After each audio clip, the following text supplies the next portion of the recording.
What's up? What's up? Yo, what's up? What's going on, everybody? Happy Monday. Happy Monday. Happy Monday.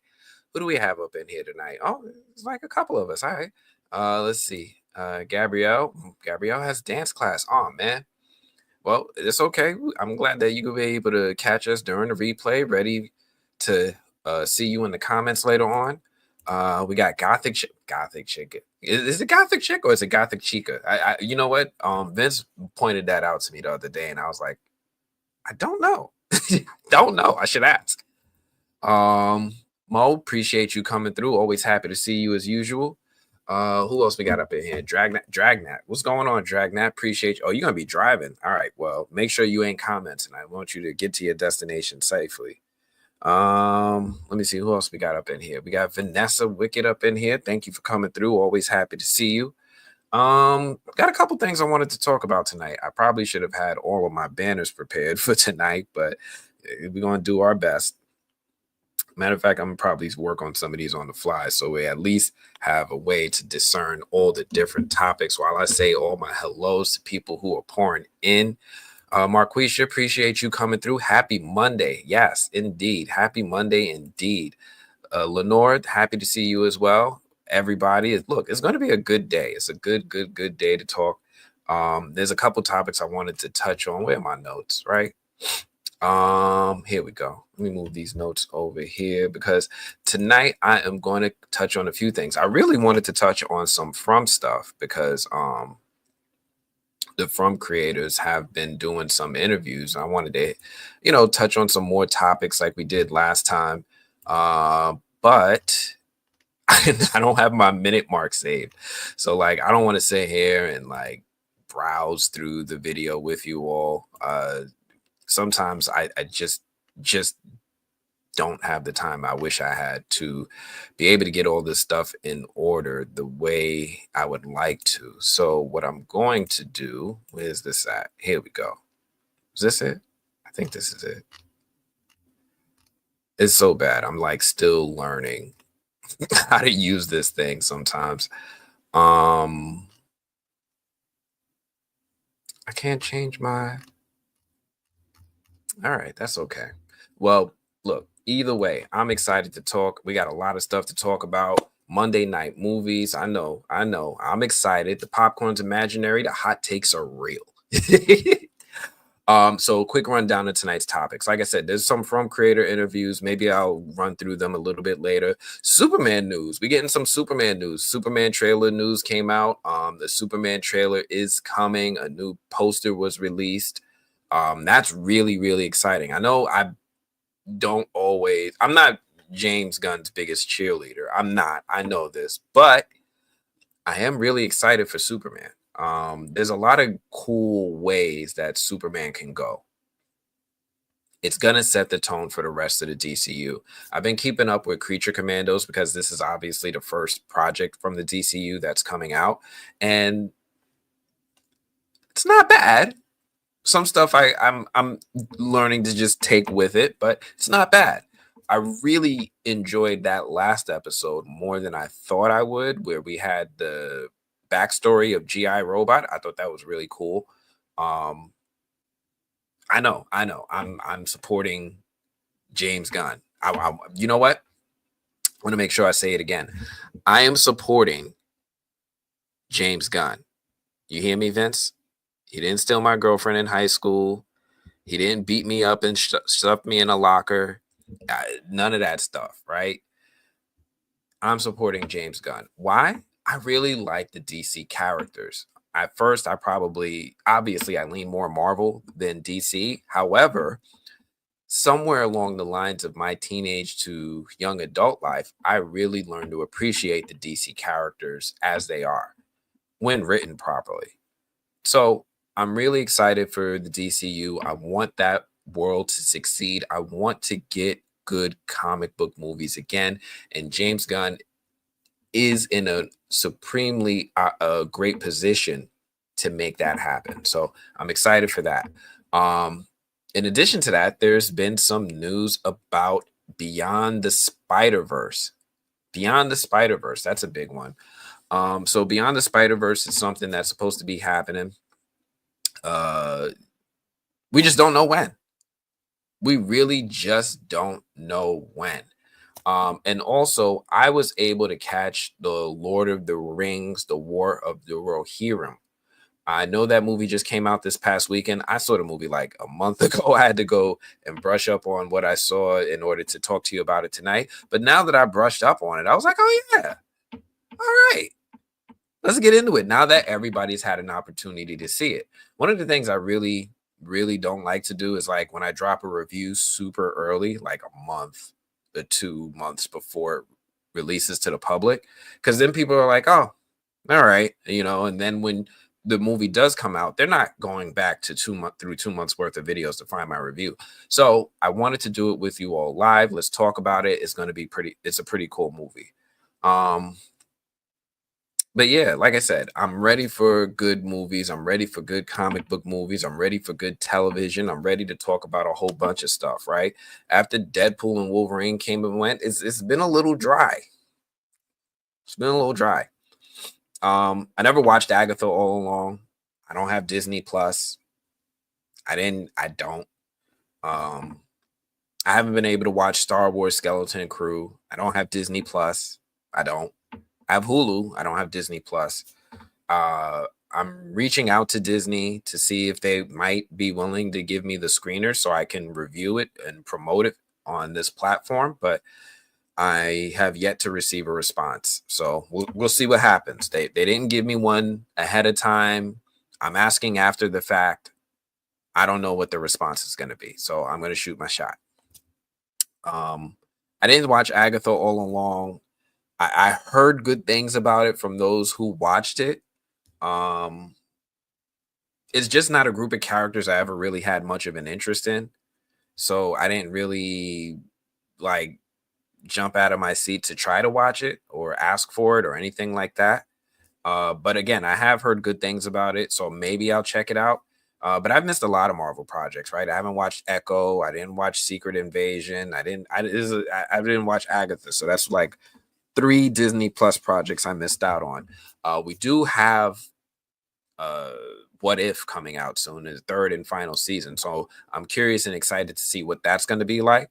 So we'll see what that turns into. Um, what else do we have? What other? Oh, there were other comic book movies, right? Venom came out.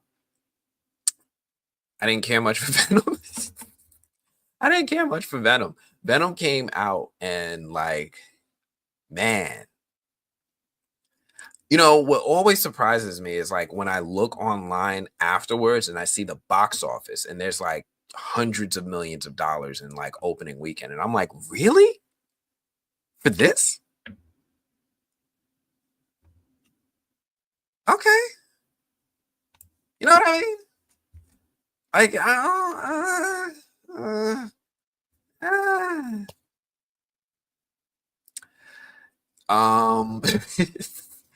okay. If that's what you like, if that's what you like, um, Venom came. Oh, Craven came out this weekend. I didn't see Craven. So this is another thing. I don't know. Maybe there's something going on because I'm not getting invited to a lot of stuff. Like Sony could be. Sometimes you get an invite. Sometimes you got to ask them. I guess this is one of those projects where they were wanted me to ask them, and I was like, if I get invited, I'll go check it out. If I'm not invited, okay. You know what I mean? Like, this is really one of those things I'm really gonna go out of my way to watch. And I heard from few other critics who were able to get a hold of screenings. They were holding screenings at like sometimes that just wouldn't have worked for me, right? They were holding screenings the day before it released. It was like a Wednesday, and then they were holding it at like 11 a.m. Now, I don't know about you, right? I don't know about you, but to get me in a movie theater in the daytime,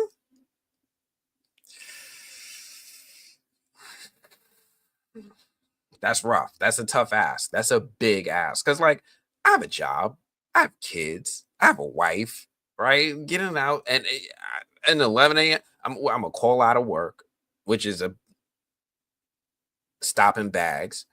I'm gonna forego other responsibilities to check it out, which is stopping bags in a whole other way for a movie like Craven. And after their last few movies weren't well received, and I didn't really enjoy Venom like others, I guess, did.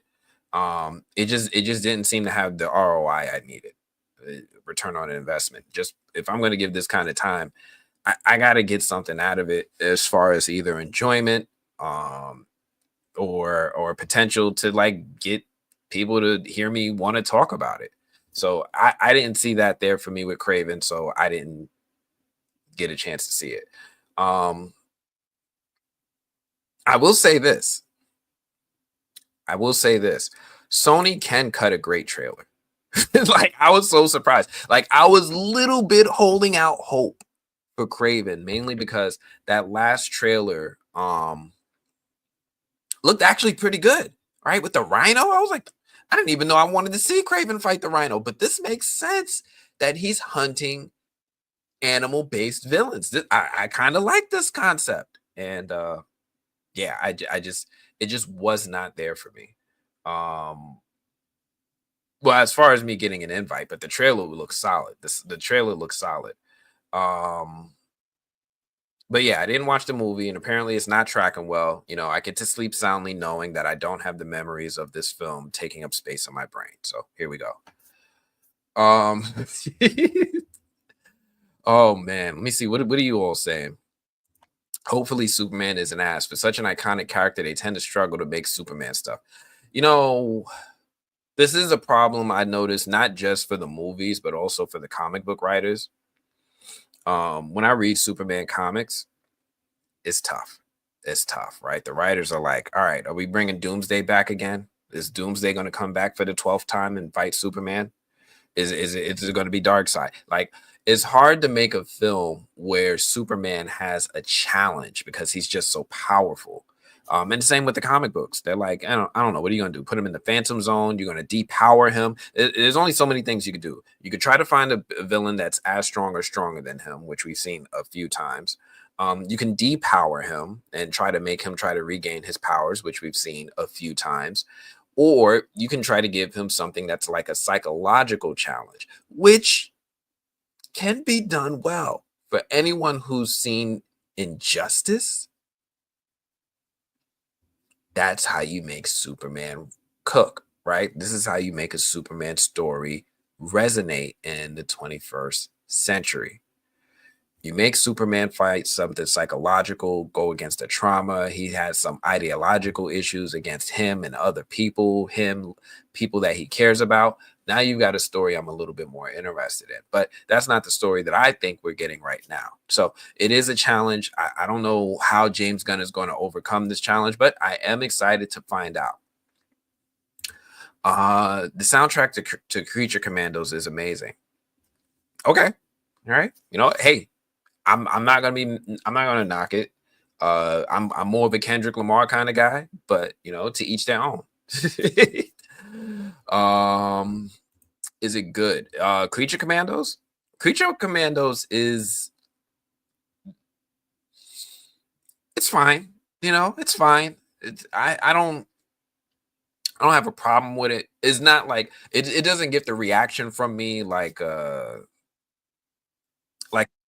animated series, or the Batman, the cartoon, or the Batman, the Robert Pattinson movie. It's not getting those type of emotions out of me, but it's fine. It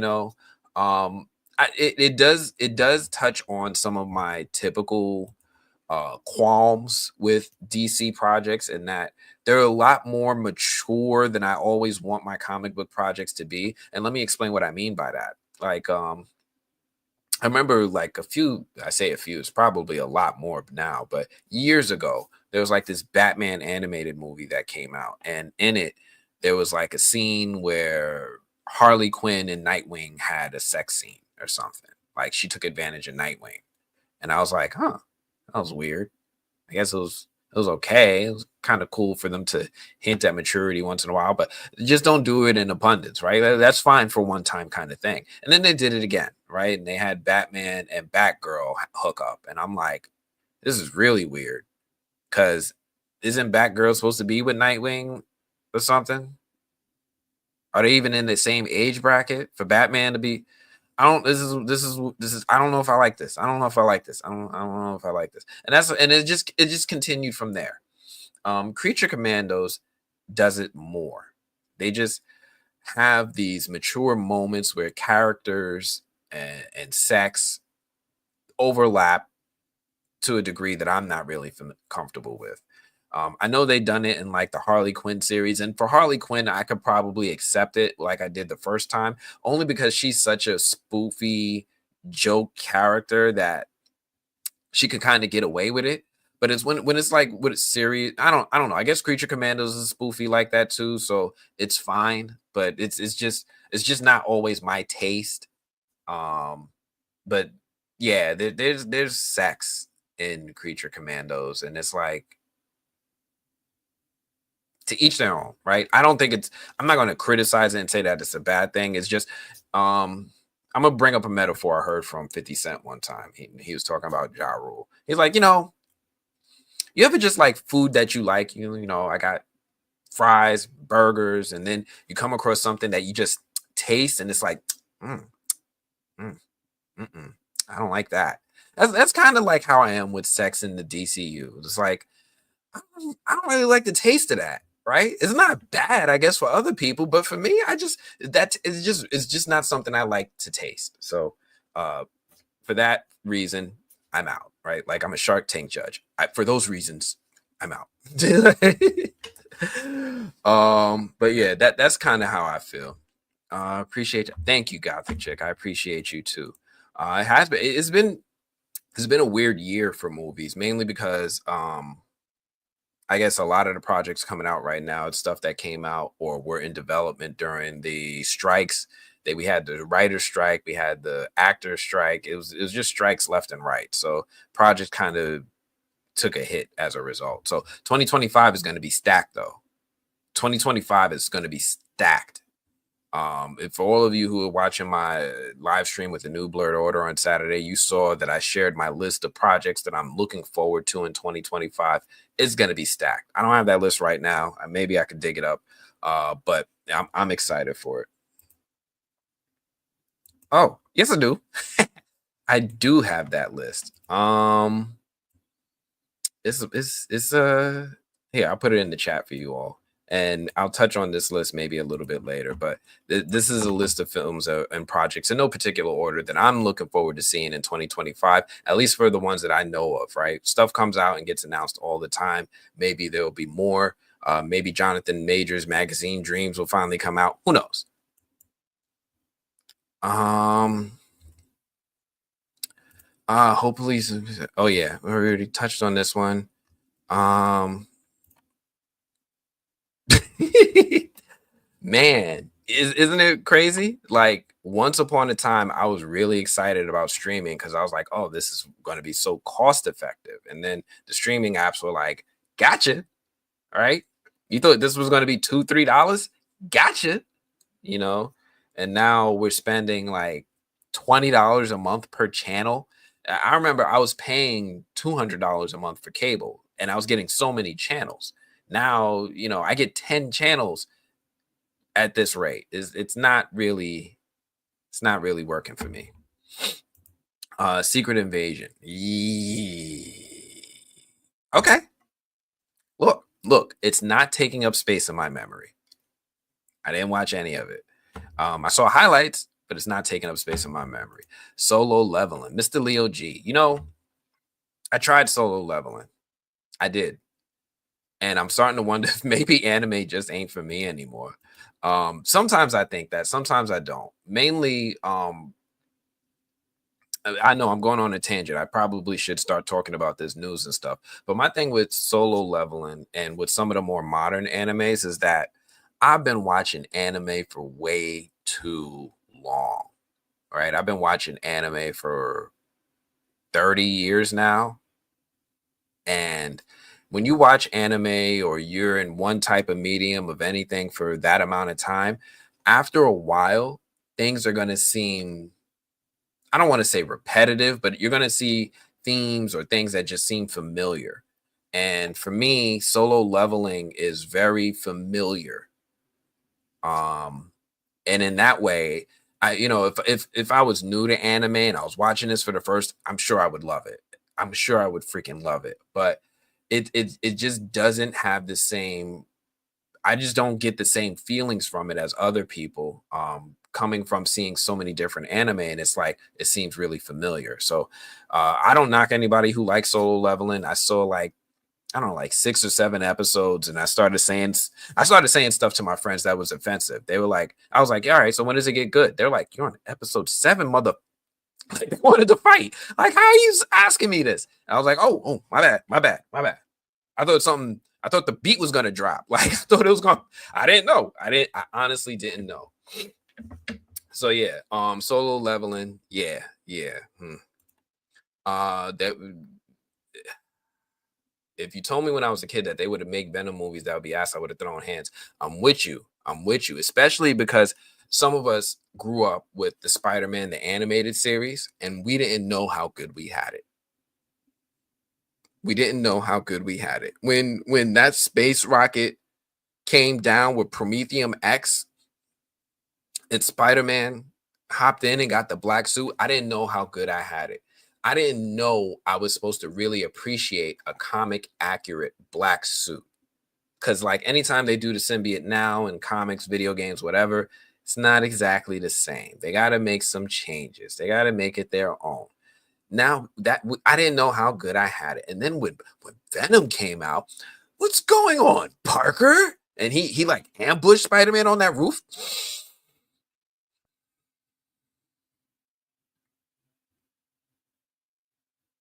I didn't know. I took it for granted. I did.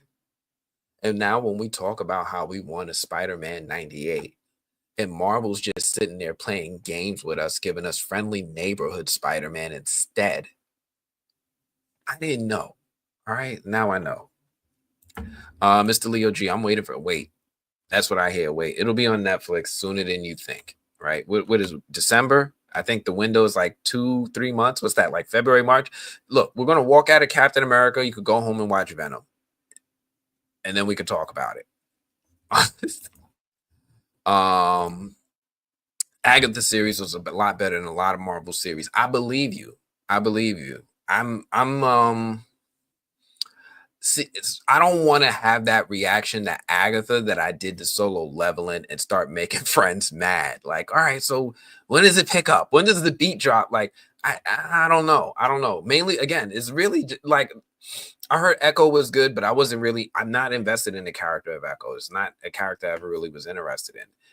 Wiccan, I know of Wiccan, but I'm really more interested in Scarlet Witch. I'm really more interested in Wiccan's brother. I'm really more interested in Quicksilver. I like that family, but I like them together as a unit as opposed to individuals. So I think that's really my hesitation with this series. If they tell me like, hey, there's a storyline reason, this ties into the multiverse, this ties into the return of Scarlet Witch, something like that, I'm gonna check it out. I don't hear people saying this is tying into a larger narrative and it's required viewing. So that's kind of like where I'm at right now. Where else we at? Let's see. I've been trying to watch anime for about 30 years, but always been hard to watch here in the UK. Only been past 6 or 7 years. We're getting more here now. So if you get Crunchyroll, you could get anime. I think Sony owns the streaming platform Crunchyroll, and Crunchyroll is pretty solid.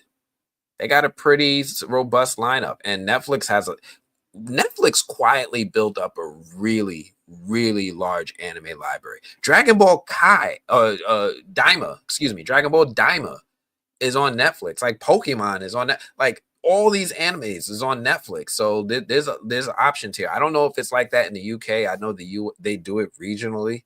So do me a favor. If you could check out your Netflix, type in anime, maybe on your phone, let me know if you're seeing what I'm talking about. But yeah, let me go ahead and start getting into some of these news topics. Superman, right? We said Superman. Let me go ahead and pull this up.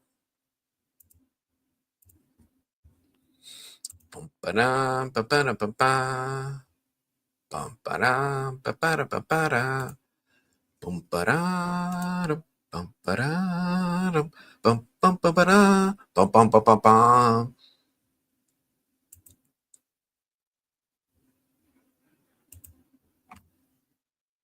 Oh, my bad.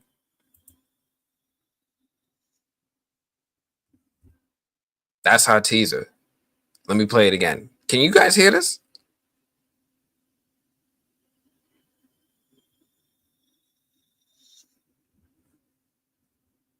So, oh, there's more, right? There's more. Not only was this teaser trailer announcement dropped, we got a poster. Nice little cool motion poster, you know? And you know what? I'm feeling it. I am feeling this poster. Uh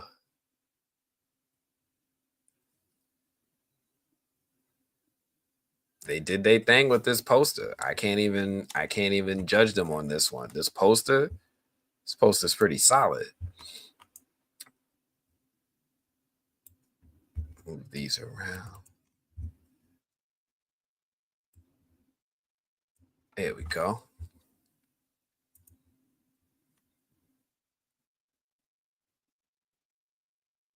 And it goes for like a minute with this tune and then the DC Studios thing. So I really like this poster. Um I like how it seems. First off, they did the original soundtrack, or at least a remix of it, which I thought was really, really cool. It feels like, and I like that they got the symbol in Twitter for Superman. You do hashtag Superman, that the new S symbol comes up. That's pretty cool. Um, I like the color scheme. I like I honestly, there's not much I don't like from what I'm seeing here. He even has his belt.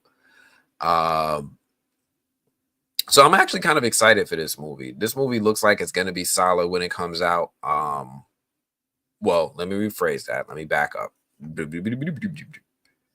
This movie is off to a good start. We're ending the year with us getting a new poster. We're going to get a teaser trailer on Saturday. I want to see how he sets the tone for this.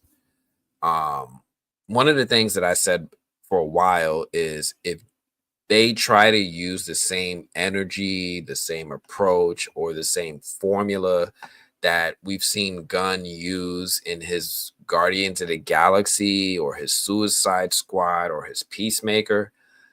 I don't know if I'm going to be here for that. I don't know if I'm going to be here for that. I I can't help but set expectations for Superman. Superman needs to, in my mind, check a few boxes. And one of them being that it's not absurd. It doesn't have frat humor. It doesn't have weird sex scenes. It doesn't have somebody on the guitar doing this. And that's the joke.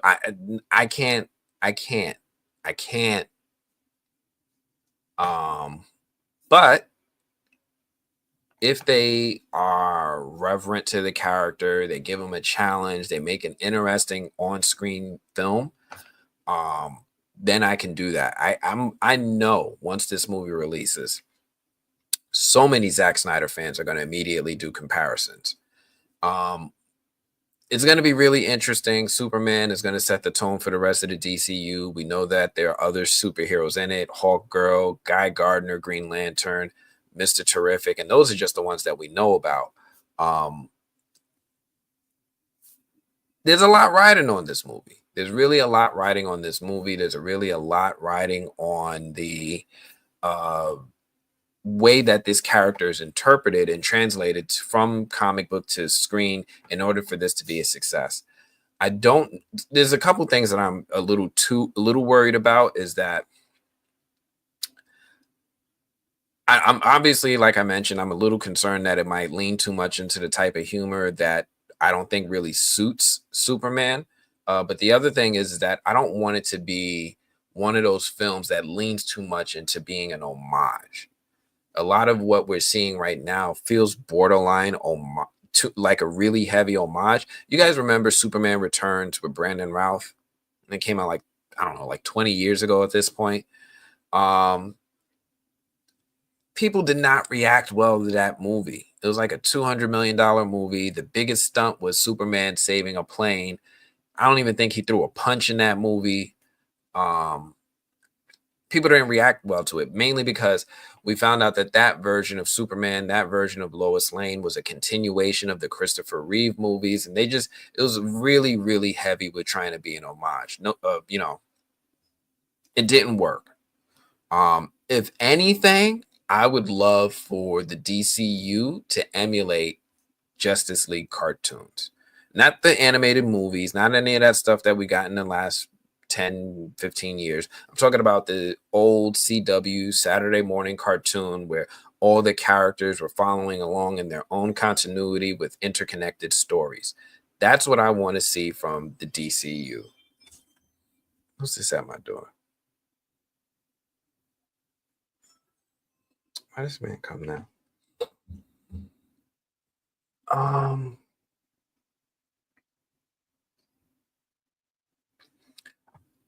I want them to look at that as a reference and build from that. And I'm getting a good vibe by them introducing so many heroes now because it kind of feels like that's what they're trying to do. So I'm excited for that. I'm hoping that I'm right. I'm hoping that they do try to, really emulate that stuff, and they really try to set the tone for um, those type of films moving forward. Um, We'll see. We'll see. I'm curious what other people are excited for. Are you guys excited for this Superman stuff at all? No? Yes? Let me know. Are you into comic book movies? Obviously, I am. Um, Let me know if this is something that's your cup of tea. Like Superman is you gotta cut deep with Superman. You gotta cut deep. Anyway, moving on. What else did we have to talk about? Where are my notes? You know, I have a lot of monitors, so sometimes I lose track of my notes. Here we go. Uh Beyond the Spider-Verse. Oh man, this one hurt my heart.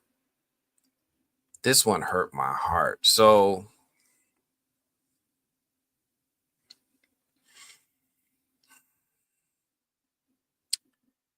okay. It just sucked all the energy out of me. We just talked about Craven and Venom, and we already know, at least the reports are mixed, that Sony is stopping making these villain movies. They're gonna do something. We don't know what they're gonna do with Spider-Man anymore. The rumor people, like, I don't trust rumor people like at all. Um Mainly because it doesn't feel like they're actually hearing stuff, and make it feels like they're making educated guesses or educated wishes, right? Um so for the most part, like if it's not from a reliable source, Deadline, Variety, The Wrap, someone like that, I don't really give it any credibility. Um like at all. So it hurts my heart when it really hurt my heart when I saw the rumors and they were like, "Oh, it's coming out. Oh, Spider-Man." You know what? Let me just tell you what it is. I had Spider-Verse in the chat. You'll see it as the first movie that I'm most looking forward to in 2025. I did. And then these mofos came and broke my heart. So we got this news, and at this point, it'll be almost a year since we got this news when Phil Lord went on record of saying Spider-Man Beyond the Spider-Verse will have a very satisfying conclusion. Right? He was at the red carpet at the Golden Globes last year. Said it was going to be a satisfying conclusion. It's going to be even more emotionally deep in the relationship between Miles, Gwen, Peter B, and Miles's parents, starting to set the stage early for something I can really look forward to. Especially because the last movie ended on a freaking cliffhanger, right? When did that movie come out? 2023? Early 2023? So I think it'll be 2 years. You know what? I think I could play it.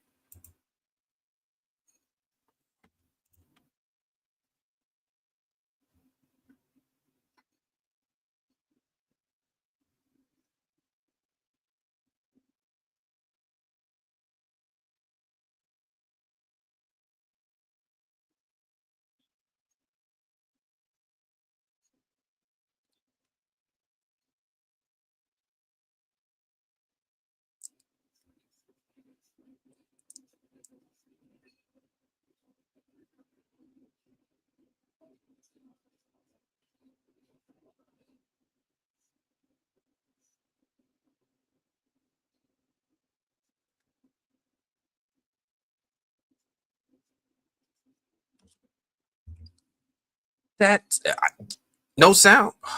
Come on. All right. You know, un momento, por favor. Sorry, that's the Bronx in me coming out. Let's try that again because that is no bueno. I did it again, right?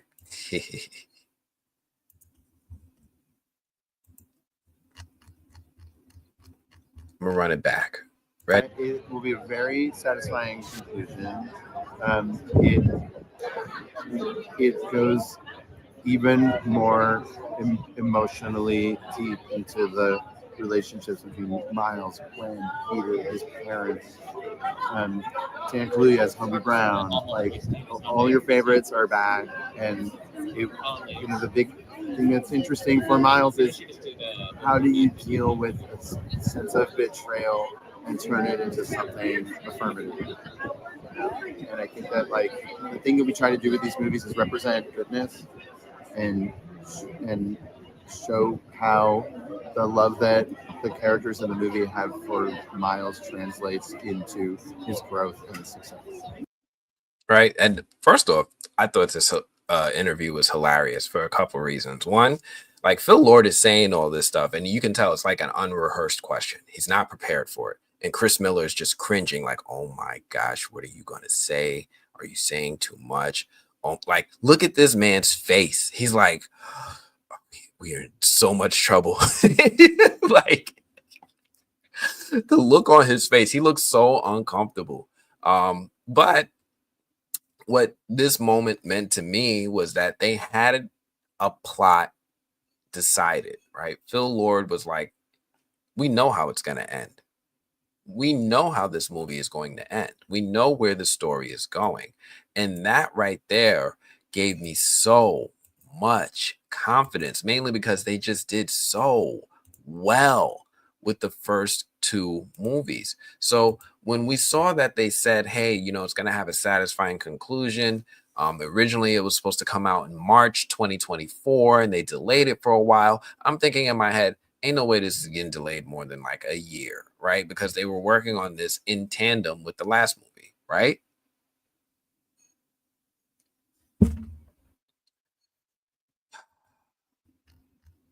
So online, a lot of people have been noting that Sony is going to step away from doing these villain-centric Spider-Man films because they're just not working. Madam Web exclusion because she's not a villain. And they're going to figure out what they're going to do next. So it said, and they just don't know what they want to do. I remember so many times we saw teases and hints that Spider-Man just might appear in these movies. I know online fans are screaming at their top of the lungs, please just bring Spider-Man into these movies. Please, can we do a movie with Spider-Man in it? It doesn't have to have Spider-Man's name. Let him have a cameo. Let him be a boogeyman. Let him, I don't know. Andrew Garfield is just sitting here like he's not being Spider-Man for some reason. I get it. Tom Holland, he's great. Let him do the MCU. We can have another Spider-Man, and we're screaming at the top of our lungs, typing as furiously as we can with our twin typing turbos, and it's not happening. Instead, we keep getting hints and teases. Maybe we'll get Spider-Man. Maybe Tom Holland will show up. I think even at the end of one of the Venom movies, Venom saw Tom Holland Spider-Man and was like ready for smoke. And then they just backtracked. I didn't see Craven, but apparently Variety has no problem spoiling what happens in it, and put at the there that at the end of the movie, Craven the Hunter, the title anti-hero, played with maximum abdominal musculature by Aaron Taylor Johnson, experiences a chilling hallucination in which he's surrounded by a horde of spiders. It is clear allusion to the character's greatest nemesis, the Marvel comic Spider-Man. I know I'm going off on a little bit of a tangent again. They talk about how they thought this movie would have been a success. They even hint and play with us that Spider-Man might appear. And then they realize that things aren't going the way we wanted. And they're going to do a bit of a reset. Sony insiders also fiercely defend the success of 3 Venom films starring Tom Hardy, which have earned more than 1.8 billion worldwide. 1.8 billion reasons why this stuff didn't stop. The latest film, Venom: The Last Dance, earned the lowest grosses yet, 473 million, especially against the 856 million global take for the first Venom. But The Last Dance cost 120 million. Thrifty for a superhero movie, but it improved on the international grosses of Let There Be Carnage, so there's really no financial reason for Sony to stop making Venom movies anytime soon.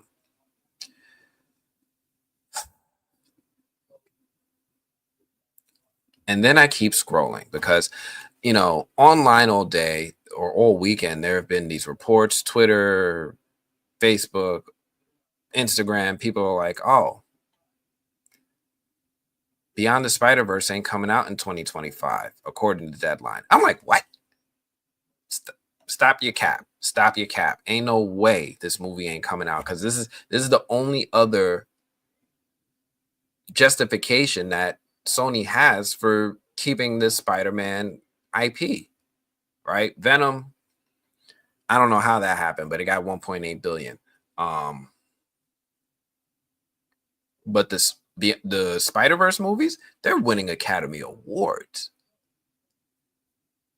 So I kept going online and I couldn't find the news where this was said that it's not coming out. And at first I dismissed it. I'm like, that's got to be cap, right? That's like From not coming out in 2025. Who would do that?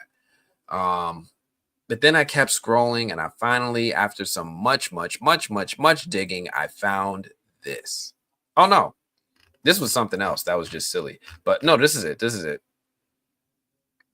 According to one Sony source, the deal with Disney never precluded Sony from using Spider-Man in its movies that didn't bear his name. So when you read into that first sentence a little bit, it's clear that there was a deal that Sony couldn't make Spider-Man movies. They could not make Spider-Man movies if they had this deal with Disney for Disney to make Spider-Man movies with them, right? You can't do that. It's a technical foul. And that's probably why we kept getting all these Spider-Man adjacent characters. But then it goes on to say that the Spider-Verse movie's profusion of Peter Parker's, Gwen Stacy's, and other Spider people certainly bears that out. Even though the movie was called Spider-Man Across the Spider-Verse and all that, it's still a Spider-Man movie, so that's bugging me. But there was a feeling within the studio that audience would not accept Holland Spidey suddenly popping up in a live-action film that wasn't part of the MCU, especially after Spider-Man No Way Home and the Marvel Studios Project Loki and Doctor Strange in the Multiverse of Madness established definitive boundaries to the Marvel multiverse.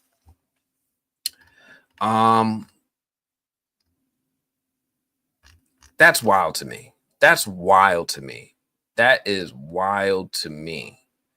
The fact that they sat there and had the rights to Spider-Man and didn't put it out and didn't do it. And a little bit above that, here we go.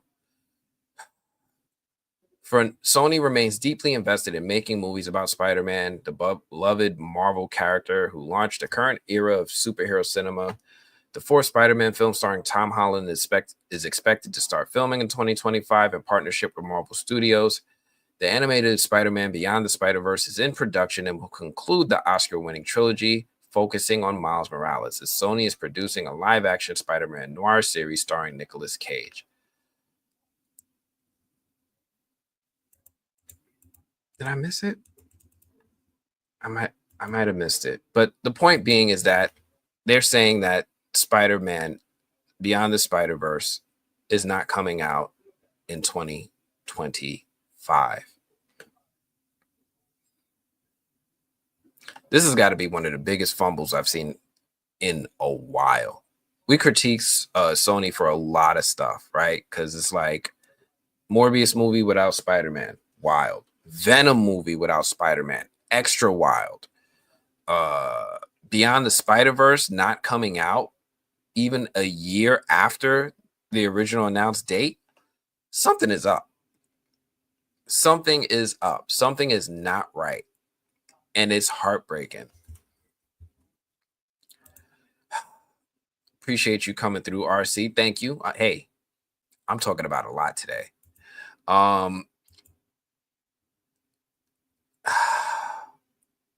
You know, this is a tough one because I love Tom Hardy too.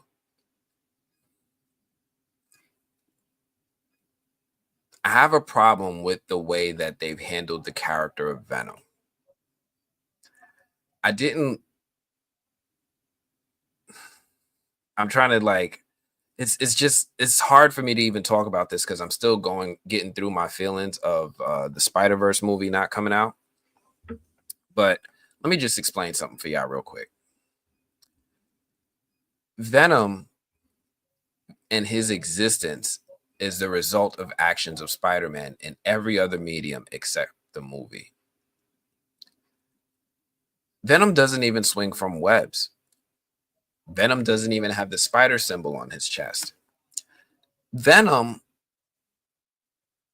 is comedic. He's really a comedic character with Tom Hardy's Eddie Brock. And it feels to me more like something like, I don't know, like Ted than it does a superhero movie. It's like when there are villains in the movie, or they're more like nuisances. It's like, oh, well, you know, I don't really want to fight them, but since you're here, I have to go through that door and you're kind of in the way. And I would normally walk around you, but you want to fight. It's like, I guess we have to fight. And that's kind of like been Venom's operating procedure. And I'm disappointed. I'm really, really disappointed. I usually don't mind when a movie diverges from the source material to make an original story. I really don't mind that if the story is good. You want to make an original story and you say, oh, I'm inspired from the comics, I'm inspired from the books that it came from, I'm inspired from whatever. Fine. But you better make it good. Make sure this is top tier storytelling. And I don't know about but Dancing Venom doesn't do it for me. Dancing Venom doesn't do it for me. It's like somebody had just sat there and watched what Groot was doing and was like, let's do that. It doesn't do it for me. And Tom Hardy, the way that he portrays Eddie Brock in these films, he's almost bumbling. Like, I guess, well, I don't have shoes. Oh man, what am I gonna eat today? Oh, the symbiote, oh, it threw all my food on the floor. And I'm like,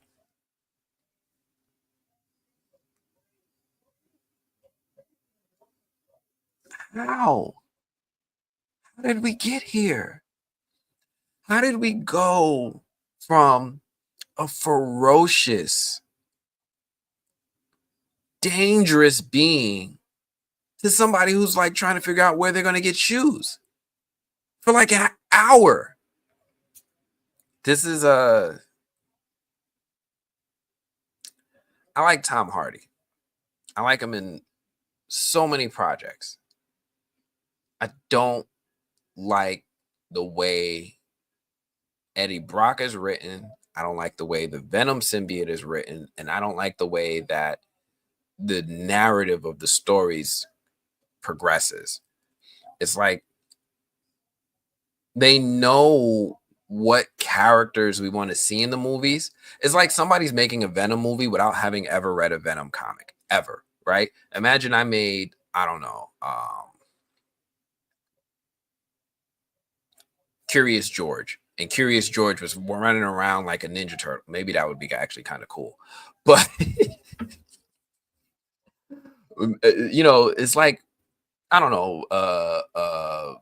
We did Bridgerton, but Bridgerton is like, you know, ninjas or racists or I don't know, like Nazis, vampires. It's like, all right, you're gonna make Bridgerton vampires, but you better make it good, right? Like, I need, I wish that they had some advising them that either used to work for Marvel or used to work for Marvel Comics. Now, I'm one of those folks that really loved like Marvel's phases 1 through 3. And a lot of people don't always know what's going on behind the scenes with that stuff. Marvel used to keep a group, like a writer's room, not like a writer's room per se, because they weren't writers, but they were like a group of comic book writers that would advise Kevin Feige on the direction of the MCU. He would throw ideas at them. He's like, oh, you know, we want to do Winter Soldier. And the Winter Soldier writer, Ed Brubaker, would be like, oh, all right, let me tell you what I originally did, so you can, you know, take what you need. And you know, they would be like, all right, you know, pick your brain. Maybe we want to try this a little bit different. Oh, well, you know, Bucky's a little bit like this, and you want to do Winter Soldier like that, and you got to stay true to the character. And that used to be their guiding light. Somewhere around, I think, Civil War, there was a falling out between this group of comic book writers and the senior executives and Kevin Feige or something.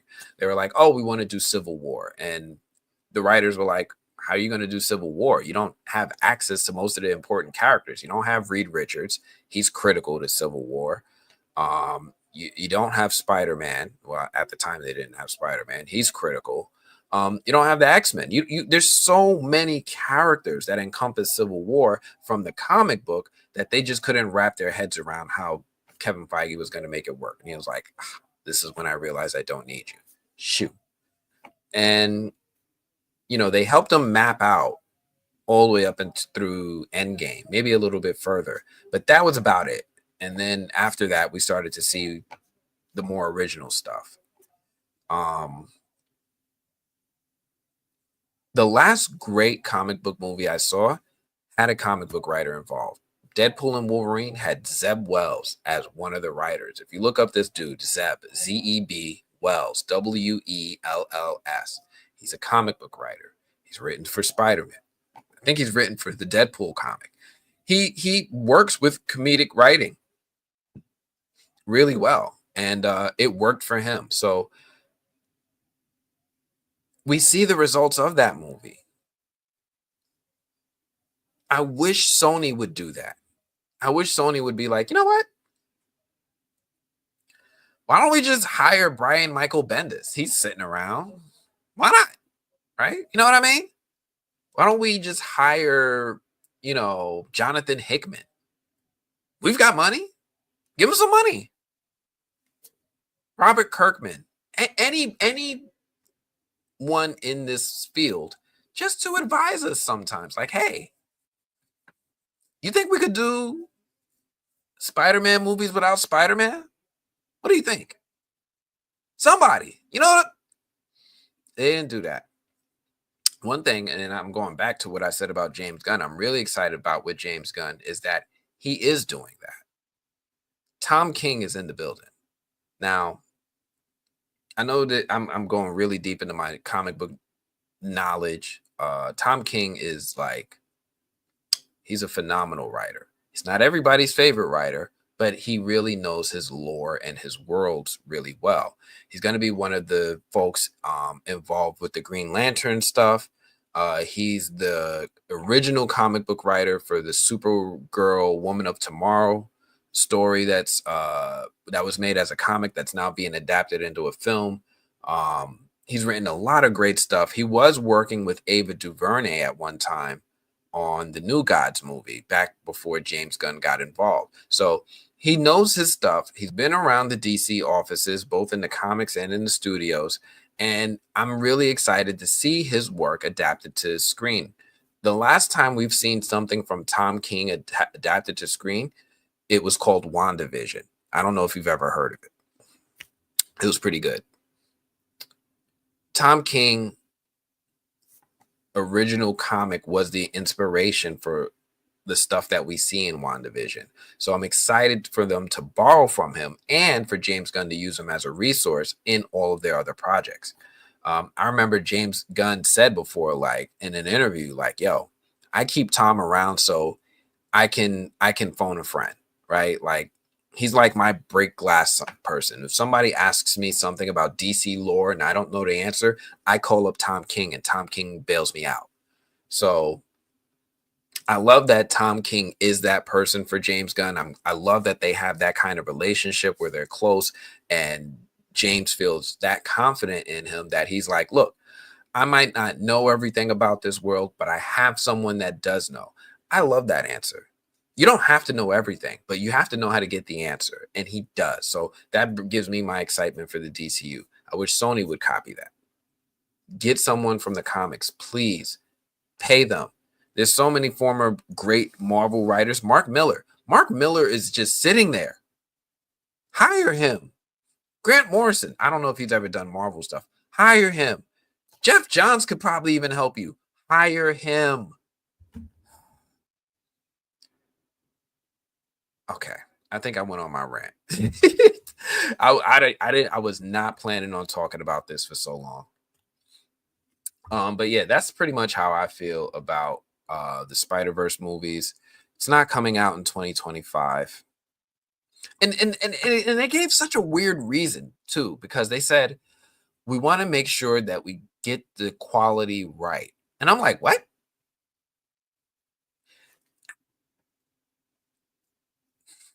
Phil Lord, Chris Miller, move out the way. That's how you make sure it turns out right.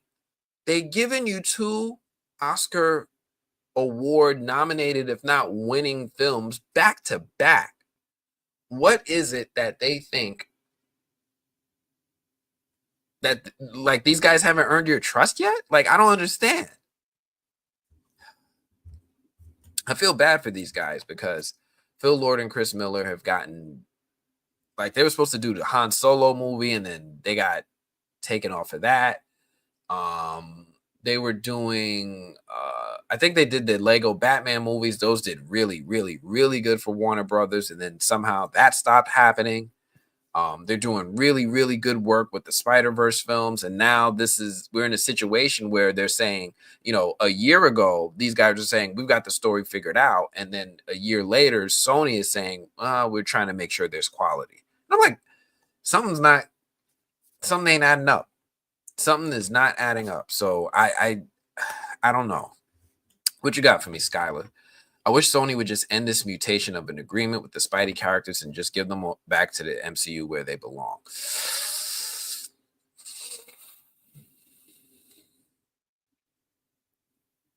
I guess. I don't have this utmost confidence in Marvel like I used to. Don't get me wrong. Out of all of their films, it feels like the Spider-Man franchise has been a tad higher on the quality level than other stuff.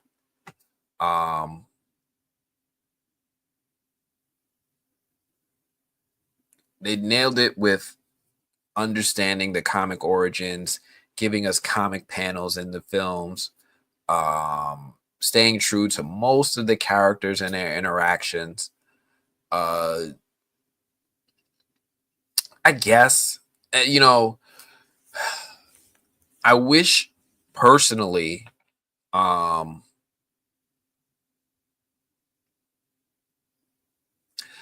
main thing with Spider-Man and his characters going back into the MCU is that it feels like that there would be another face in the crowd. There's so many characters that Marvel has to work on. They've got, Captain America. Well, they got a Captain America. They've got Black Panther. They've got so many Avengers. Doctor Strange, because Benedict Cumberbatch is like, I'm coming back. Trust that. They got Shang-Chi, who's just been sitting on the bench for a long time. Blade, it's been 5 years. Blade, Deadpool, the X-Men. It's been 7 years since Disney bought Fox. 7 years since they talked about, I remember this Kevin Feige interview where people asked him like, hey, what would you do with the X-Men if you got the rights? And he was like, I would do a lot, but I'm not going to think about it until it's true. Until the ink is on the paper, then we can start thinking and we can start figuring out how to work them into the MCU. That was 7 years ago. You know how many things have happened in 7 years? We've gone through like 2 presidents, maybe 3. I've gotten married. My kid has entered high school. One of my kids graduated and walked into college. A lot of life events have happened in 7 years.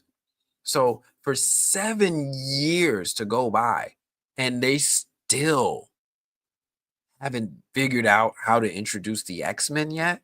Like, I think I saw a report earlier this year. Yeah, we're going to start thinking about it now. We're hiring writers to start pitching us ideas on how to handle the X. 7 years later?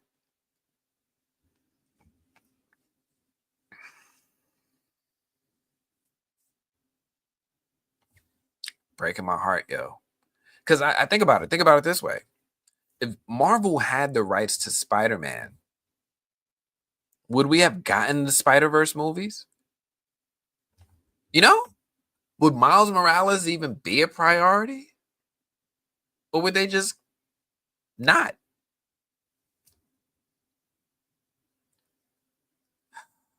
I don't know. I don't know, Skylar. I don't know. I've been thinking about that for a while. Uh yeah. Yeah, Gothic chick. 7. 7. Anyway, yeah, I've beaten this topic with a dead horse.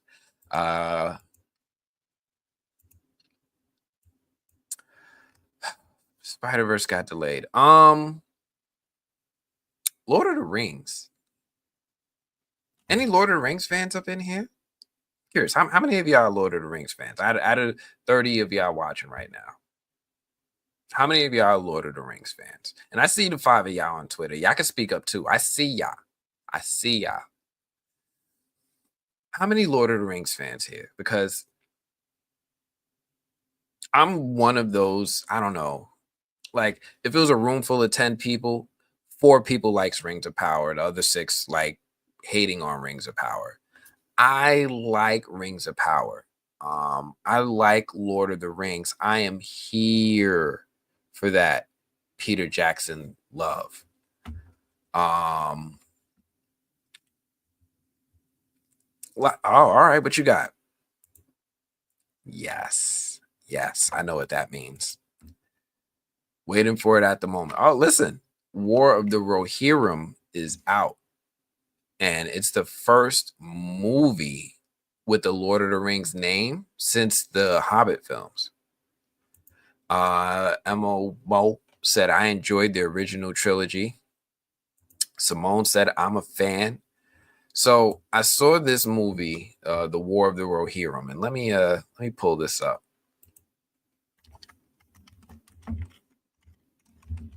I saw this movie, The War of the Rohirrim.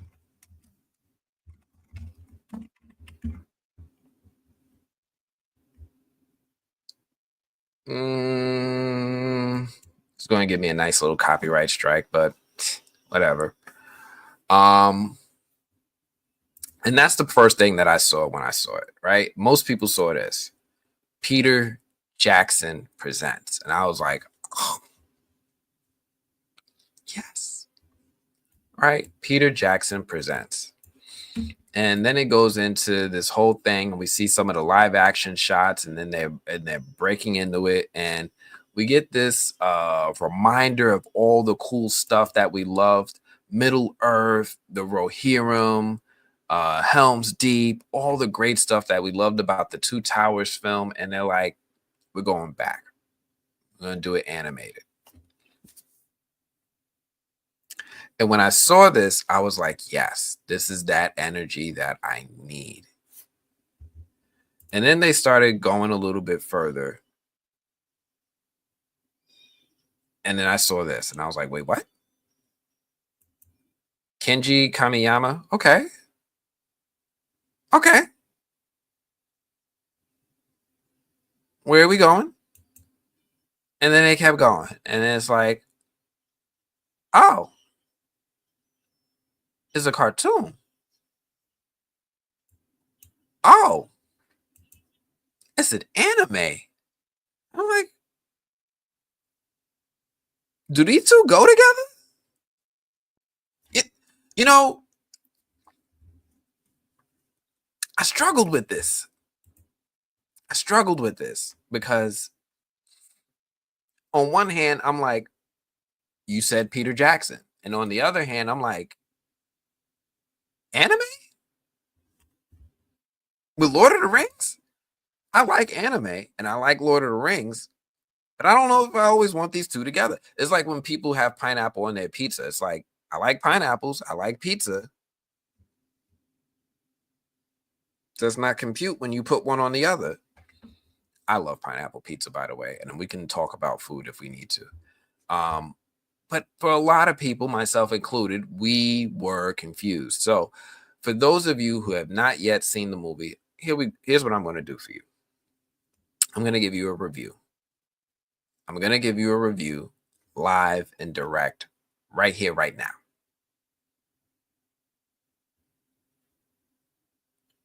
As soon as I find my tab, here we go. I'm going to play it.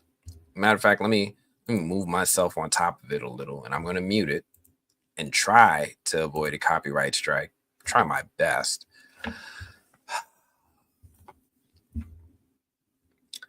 This right here. So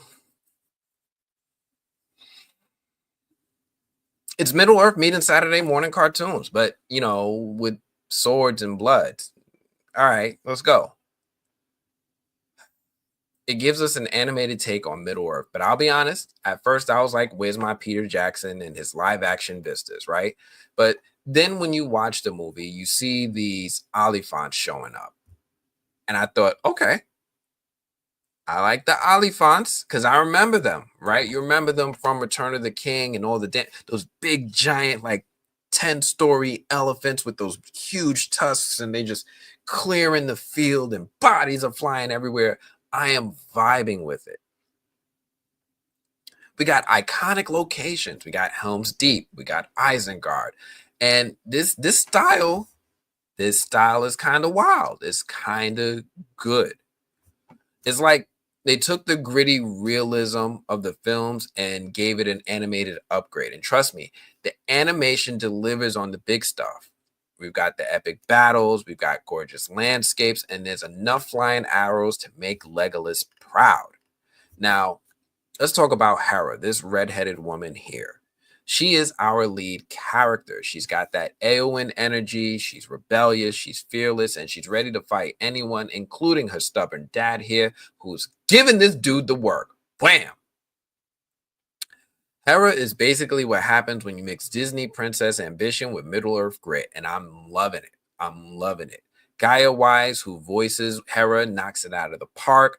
You feel her fire. You feel her determination. And honestly, her frustration with being told stay at home is too dangerous, right? If I had a nickel for every time a Tolkien character ignored that advice, I'd be richer than Musk. But anyways, her relationship with Wolf, her childhood friend, you know, add some drama, right? There's loyalty, tension, and there's one scene that gave me serious Game of Thrones flashbacks. Um, it's really cool seeing the relationship between Hera and Wolf. Um, but it really does seem really, really familiar to Game of Thrones at times. Like to the point where I honestly felt like I was more so watching an animated Game of Thrones than I was actually watching an animated Lord of the Rings. There's one scene in particular where you're like, that's from Game of Thrones. That happened in Game of Thrones. What are they playing with me? That they think I don't know? And it's it's not bad, but it just feels a little out of place, right? You got Game of Thrones vibes, but no dragons. Just it's really got a lot of political intrigue, brooding stares, and eagles. Now, there are some really epic battles. There's some really epic battles. And that's where this movie truly shines. The battles are intense, they're grand, and they hit you right in the feels. We're talking really good archers, those massive oliphants, and even one of the horses gets its own dramatic moment, right? When the horses get their own dramatic moment, you know you in some real drama, right? Like one of yeah, I don't want to spoil it, but man, these horses are going through it. And then there's the king, right? Hera's dad. His arc is somewhat predictable, but it is powerful. This dude right here. His final stand where he goes full one-man army is unforgettable. I don't want to spoil how it ends, but there's some epic Tolkien level tragedy there. Now, I got to address again this elephant, or should I say oliphant in the room. The movie just feels like Game of Thrones decided to take a vacation in Middle Earth. Political intrigue, betrayals, dark twists, it really dominates the narrative to the point where I half expected her to look into the camera and say, winter is coming to Helm's Deep. Like I really was getting all of this Game of Thrones vibe from this animated film. Now, while that tone does add a fresh dimension, it does feel somewhat disconnected from the magic and the lore that really defines Lord of the Rings. Like I said, it's like ordering a pizza and maybe getting sushi. You know, it's still good. It's just not what you expected. It's just it's a little different. Now, there is some fan service in the film. We got nostalgic touches. We've got cameos from characters that probably shouldn't even be here. One-liners, orcs. Um, we even hear Eowyn like we see at the beginning. Um, it's a nice nod to the main saga, but let's be honest, these cameos are really more like sprinkles on a cupcake. They're fun, but they don't make or break the whole thing. Um, my other gripe with this is it feels really self-contained. It's like not at all connected to anything, not Rings of Power, not Lord of the Rings, not the greater narrative of Sauron or Saruman or any of that. It's like a great appetizer, but there is no main course. Um, it teases connections to the larger saga, but it doesn't really ever deliver them. That said, the backstory of Helm's Deep is fascinating, and Hera's story is compelling enough to stand on its own. I'd definitely watch another movie about her if it went straight to like streaming. I don't know. I don't know about this one coming in theaters and how people are going to accept it, especially with it being an anime and when you're in a world of Lord of the Rings dominating in live action. It just feels like two things that just doesn't typically jive together. So my final thoughts, is it worth your time? Absolutely. Absolutely, this movie is worth your time. Epic battles, there's emotional moments. The lead character you can't help but root for. It leans more Game of Thrones than Lord of the Rings, but it's still a fun ride through Middle Earth. Just don't expect a cameo from Frodo. He's probably still walking somewhere with that ring. And that's my take on it, right? I'm curious what you guys all think when you see this film. I'm curious if any of you saw it this weekend, and what your thoughts are. Are you going to recommend it to others? Do you think it's good for Lord of the Rings fans, or is it just one of those things that's like, eh, you know? But yeah, that's my take on the Lord of the Rings, the War of the Rohirrim. It's going to be it's a fun movie if you take the time to go check it out. Yes, there are orcs, there are rings. What's going on, Smoke One Kenobi? Appreciate you coming through as usual. But yeah, that's my take on this. Now, the last thing I did want to touch on is, oh, you guys couldn't hear the sound anyway. Ha. The From creators, right? I mentioned before that they did an interview recently with another creator because I guess I'm not getting my turn. And it's wild because I reached out. You know what? I'm not even going to air that out. Let's just say I reached out. I asked. I got a, hey, hit this person up. I hit that person up. I'm still waiting on a response. It's been a little bit of time. But where are we at? Where's it at?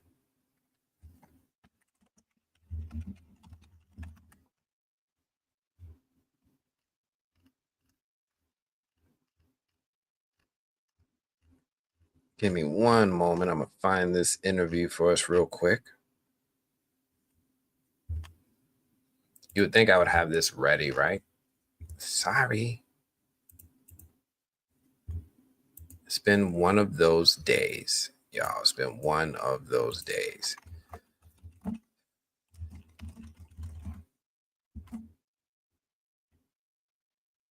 Here we go.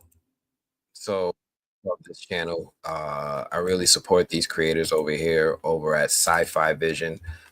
They were given an opportunity to interview not one, not two, but three, all three of the main heads of the TV show From.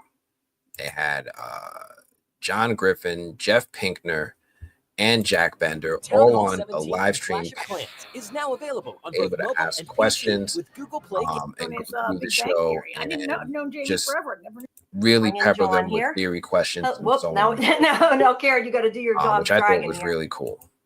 Jeff and I go back to Lost. I had the pleasure of meeting John. Now, if you have not seen this interview, I definitely recommend that you go check out this interview. Oh, you're very welcome, Simone. No problem at all giving you that quick review. Let me know what you think when you go check out the movie. If you get an opportunity, come back. Let me know if you think I was on the money or if I was just blowing smoke.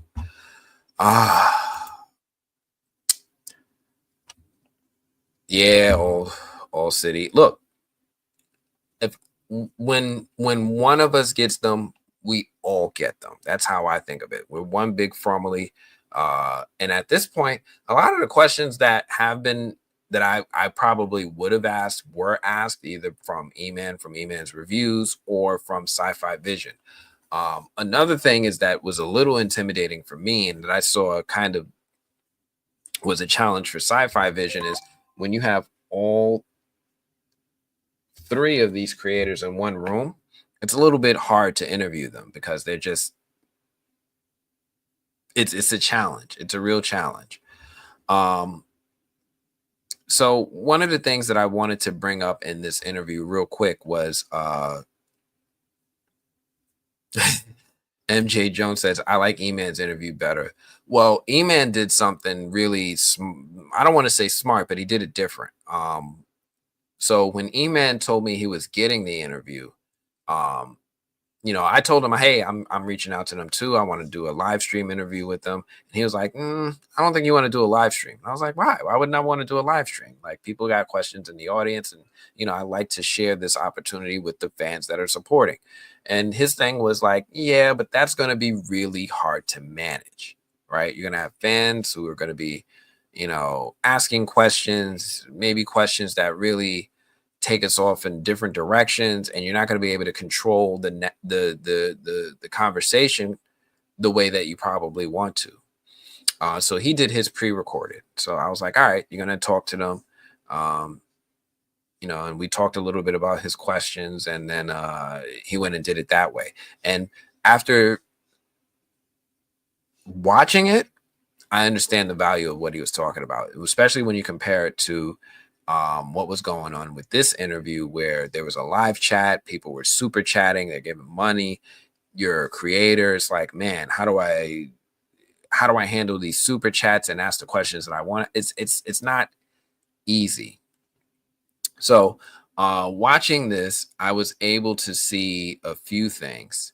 Hey, Lovaloo, appreciate you coming through, and I love your art. Thank you for accepting my follow on Instagram. Appreciate you.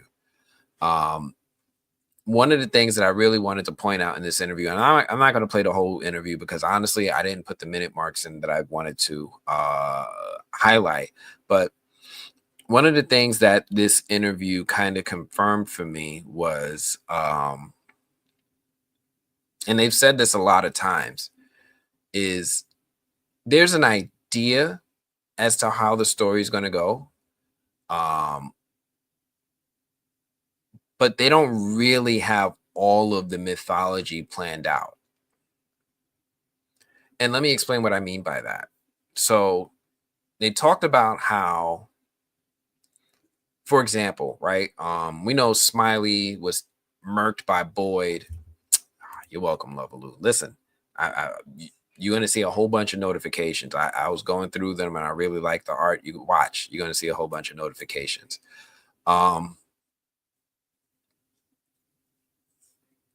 They have an idea about the lore. Like they said, Smiley got murked, and they were like, all right, we got to bring Smiley back, right? Smiley's got to come back. But the challenge is they didn't really make a concrete plan about how they were going to bring Smiley back until they started writing season 3. So, this to me was like, this is evidence that I need, because I remember all throughout season 3, we were doing the deep dives, we were doing the live deep dive lives, we were doing all these live recaps, and fans were like going in on the most hyper detailed event. They're like, no, man, the dude with the bandana walked by twice, and there's no way that they did that by accident. No, I refuse to accept that. This is like the Matrix. The cat walked by twice. That's on purpose. And I was sitting here and I was telling people, I was like, I hear you, but I think we're giving these guys too much credit. And in this interview, Jack, John, and Jeff confirmed it. They were like, listen, we see what people are really fixating on, and for us, these are happy accidents because now we can work them into the story. So they knew that they were going to bring the Smiley monster back, but they didn't really plan on how they were going to bring her back. So a lot of people were like, yo, why is there a continuity thing about Fatima being pregnant and before Smiley was murked? And that was because they didn't know they were going to bring Smiley back through Fatima's pregnancy until they sat down to write season 3. They literally made it up then. And they've been telling us multiple times, hey, for them, the things that they enjoy about the writing, the things that they enjoy about this show from their perspective as writers, as creators, it's not the mythology. It's not the mystery box. For them, it's about the characters. They really want to write good character writing. I remember they said before, like originally Jade, when they originally wrote Jade was a teenage girl. Jade wasn't a guy that was a tech billionaire. And if you think about that for a while, just process, how does that affect From? If Jade wasn't originally supposed to be a guy, then how did this whole resurrection thing with Tabitha plan to work? Right? Like they didn't have the plan. If Jade was originally supposed to be a teenage girl, there's no way Jade would have been Christopher. You know? So to me, that was really important to identify, because I know when I'm sitting here and I'm making theories and I'm saying, hey, I don't think these guys um are doing it this way, and I'm getting pushback. I'm glad that they're sitting here and they're validating, hey, we're making this up season by season. So I really appreciated that. I think that they have a high level idea of the mystery, but all the finer details, they're making it up. They're making it up.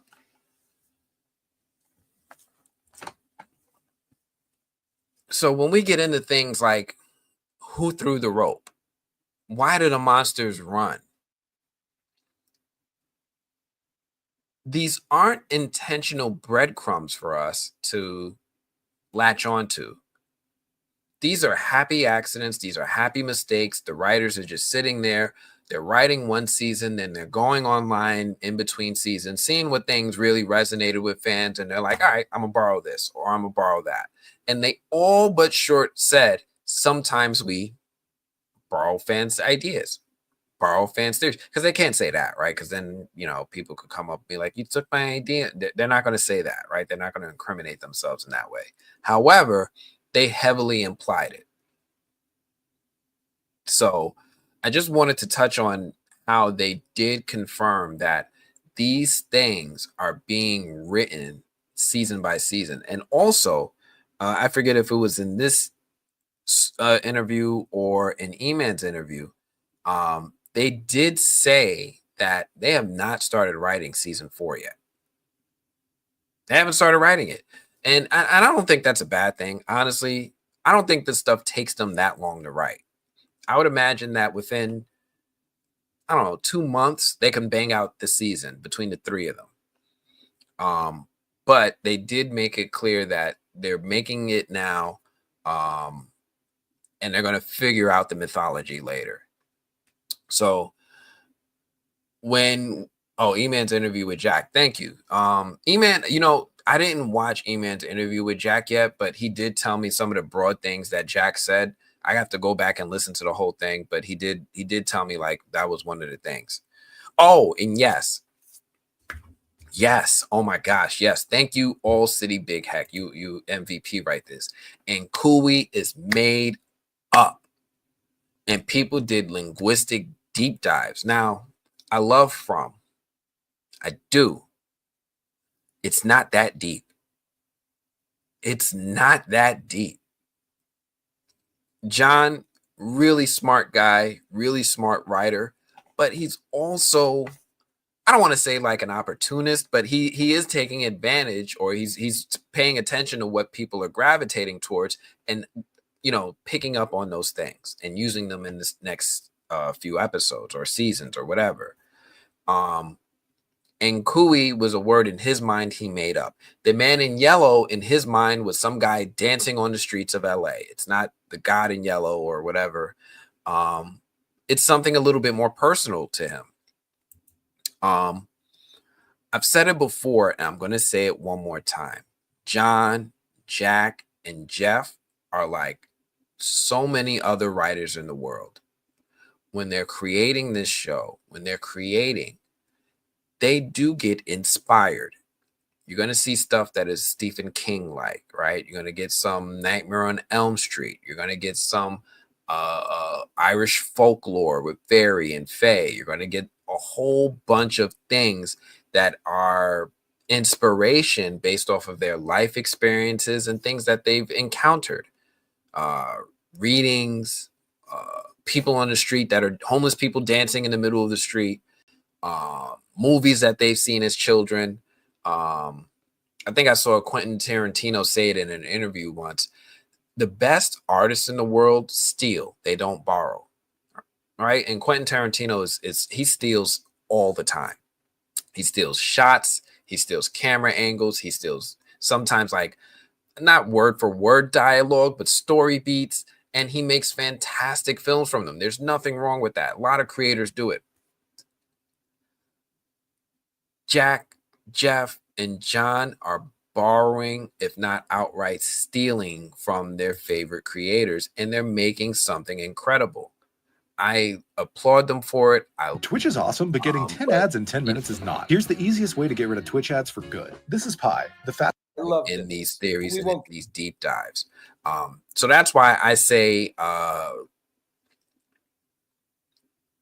Taryn, and I told it to him, you know what? I'm gonna save that for later because I did say that to Taryn offline. But I think that those folks who are coming up with really great theories and ideas, use your ideas, use your theories, because sometimes the stuff that you're coming up with could be something.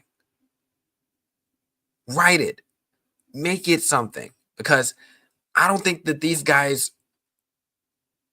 have the same ideas you have. Do it. Let's see. Also, Eamon, he's a really good interviewer. I taught him everything he knows. I can see him on TV. He's been on TV. I'm really proud of E-Man because I told you guys before, E-Man works on the movie blog. He's one of the contributors to our website, and I call him the editor of Chicago, the movie blog Chicago.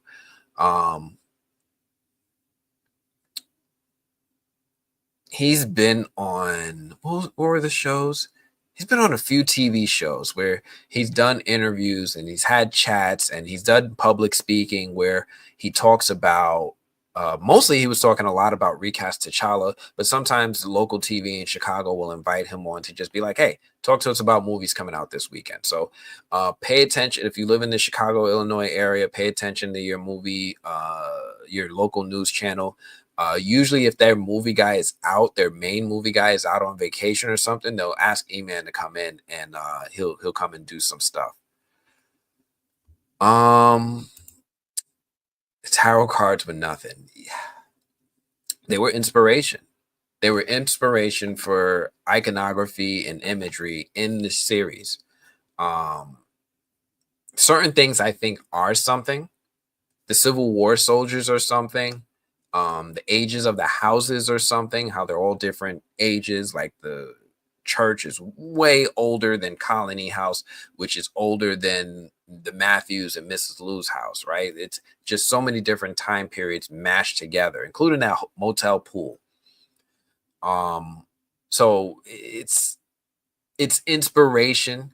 However, I think they're more so trying to figure out how to get the imagery and the iconography of their inspiration in there more so as Easter eggs rather than them being actually tied into the larger narrative. So if you haven't checked out this interview from Sci-Fi Vision, definitely check it out. If you haven't checked out the interviews from E-Man, everybody's seen the interviews from E-Man. Go check them out if you haven't. E-Man from E-Man's Reviews. Definitely worth a watch. There was one other thing from this interview. Man, I'm sorry. I didn't have my notes together. We know that they made up the word Nkui. We know that they haven't written season 4 and they're making it up on the fly. Oh yeah. And season 4 is not coming out to 2026. That's definitely confirmed. They're going to film in the fall because where they film, it gets really cold. So they're going to film in the fall and rather than the winter next time, which was a happy coincidence for them this last time because originally they were planning on filming in the fall and adding snow and stuff with like special effects and post. But because filming got pushed into the winter, they had snow, so they were able to just use it. So that's really, really exciting about this. And I enjoyed that interview. Now, I have given this thought, like if I ever were to get the opportunity to interview the creators, would I do it as a live stream? Probably. But I would absolutely disable super chats. And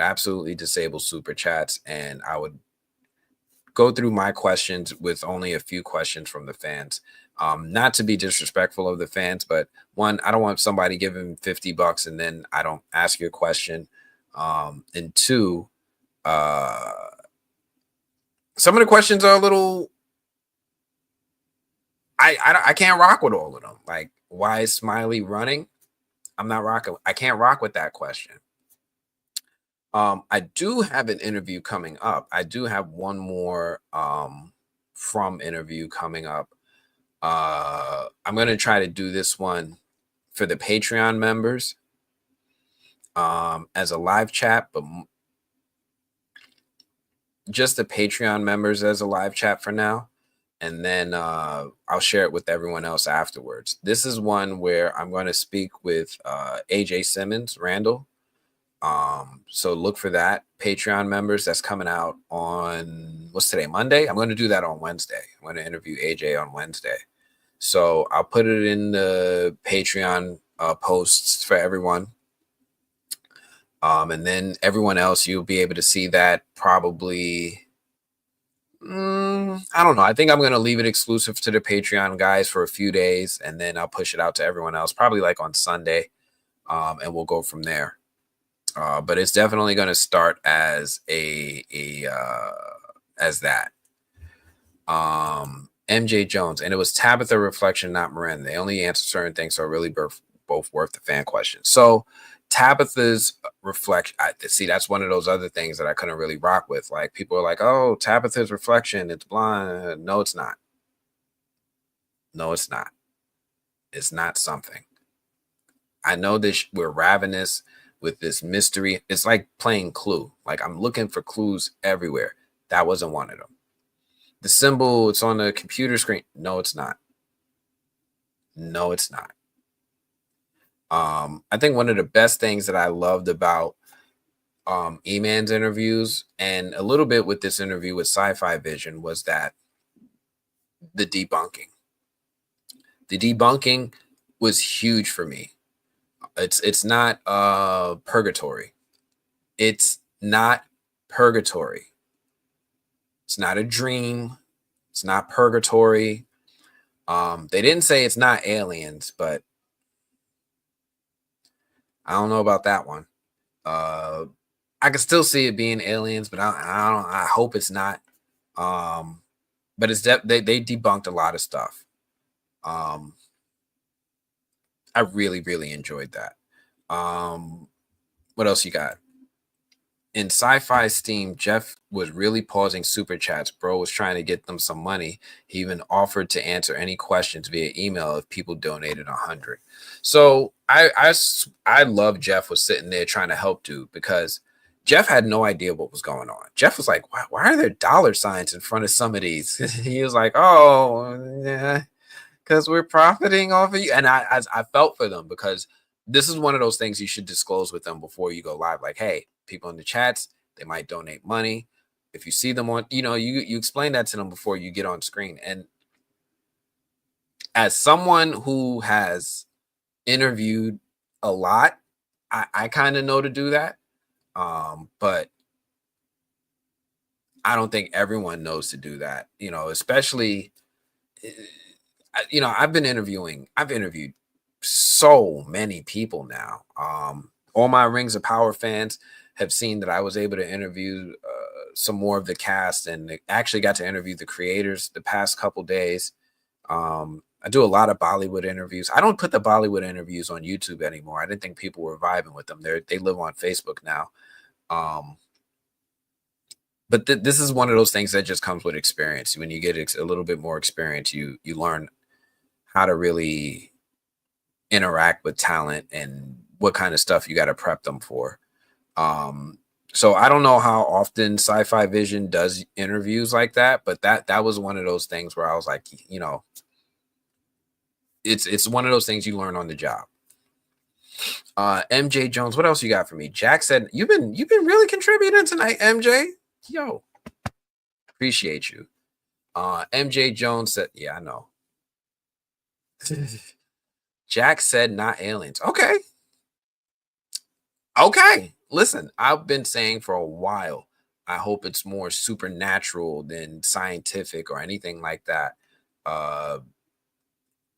Not that there's anything wrong with it. It's just I would be a little disappointed if we found out, oh, these people were just kidnapped and it's a simulation, it's an algorithm, it's alien. I would be disappointed if it was that.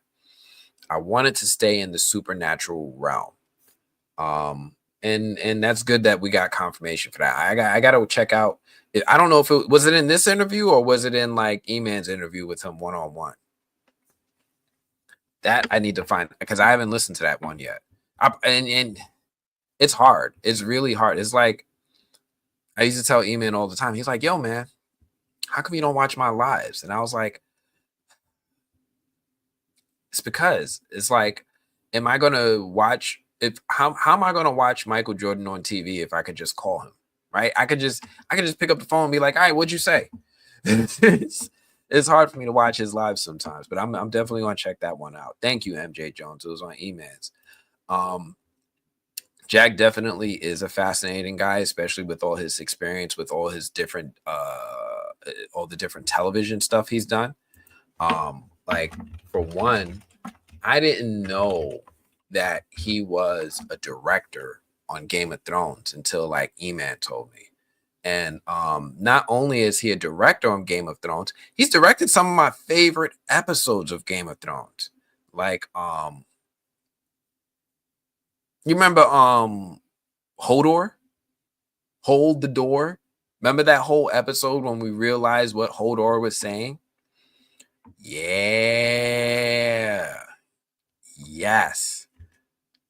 So once it came out that he did that, I was like, yo, who is this man? And then I looked him up and he's like, you know, he's got a wild wealth of experience in television. He's done From, obviously. He did The Outsider. He did a couple episodes there.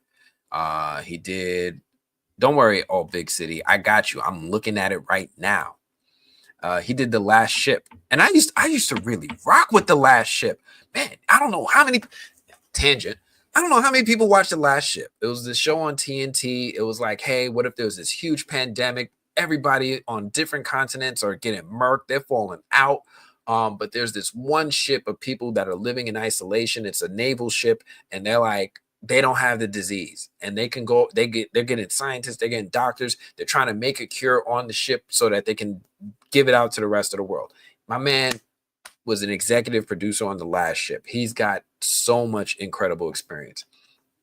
He was a producer on Under the Dome. Now, I don't know if that's anything worth bragging about, but Barbie, Under the Dome, all that stuff, it was cool. It was good for the first season. But it was one of those other mystery box shows where they didn't know where they were going with it. So I was a little disappointed because a lot of the stuff that they introduced, they didn't answer. That was heartbreaking. He worked on the Alcatraz TV show. He worked on Alphas. He worked on Lost, obviously.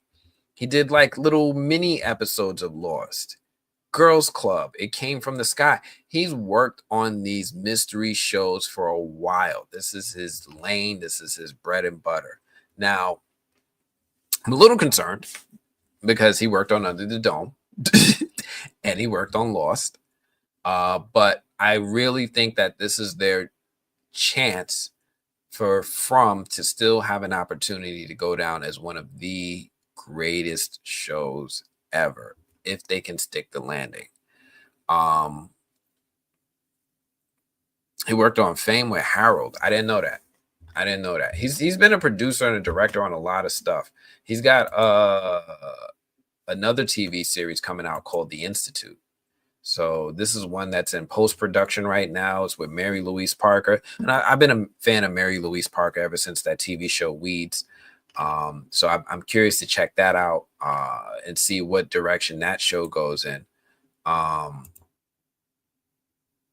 yeah, he's got other shows that he's also working on. What else did he work on? He worked on The Sopranos. Makes sense. Makes sense. Carnival, The Sopranos, Joan of Arcadia, The Lone Ranger, the TV movie, Boston Public, Felicity, Killing Mr. Griffin, Friends to the End. It goes back. He goes back into like, is he going? Yeah, he goes into the 80s. He's been working since the 80s. Fame. He was the TV director. He was the director of a couple episodes of Fame. American Dream. His work, his body of work is intense. So really, really impressed by Jack Bender. He's been in the industry for 40 years now. How old is Jack? 40 years. So definitely glad that they have someone like Jack involved, because John admitted to us, oh, this was a good one. This is John's first project. He said it in this interview. He's like, this is his maiden voyage. Now, for those of you who don't know, he did have one other project that I know came out. It was a TV movie for Disney Plus called Crater. And I remember Crater, when it was announced, Disney sent me the press email about it. I saw John's name. I was like, oh, I'm going to cover this. I'm going to try my best to see if I could get an interview with John through Disney, because I couldn't get one through MGM Plus. And then unfortunately, Crater was that project that Disney kind of released and then shelved. Like they took it off the service. Like it's like Willow. You can't find it anymore. And I felt bad for John for that, because I know he really worked on that.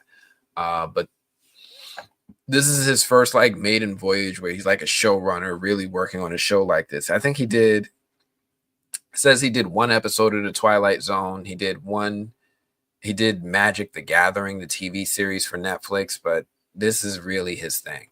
I guess Crater didn't get good critical reception, so Disney pulled the plug on that. I didn't even get a chance to see it. I don't know if any of you had a chance to see it. If you did, let me know what you thought. I was curious about it. It was like it gave me Skeleton Crew vibes, right? It was kids in space, and it looked really interesting. I was ready to check it out. What's this at my door? Again. Oh, the mailman. Mailman coming late. But yeah, I was really impressed by the revelations that, one, this is John's first television show that he's getting to be heavily involved in. He's got Jack and Jeff by his side to help keep things straight and keep him on the right course. Now you guys got me curious. What did Jeff work on prior to this? Now I'm going to look up his IMDb with you guys in real time. He worked on Fringe. He's a producer of Jumanji: The Next Level. He wrote Venom.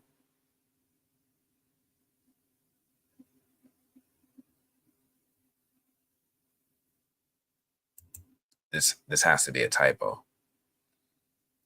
Venom, the 2018 movie, starring Tom Hardy, Michelle Williams, and Riz Ahmed, was written by Jeff Pinkner, Scott Rosenberg, and Kelly Marcel.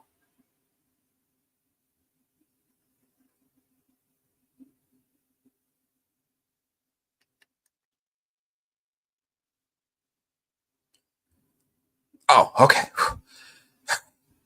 Wait a minute. Okay. It's okay, gal.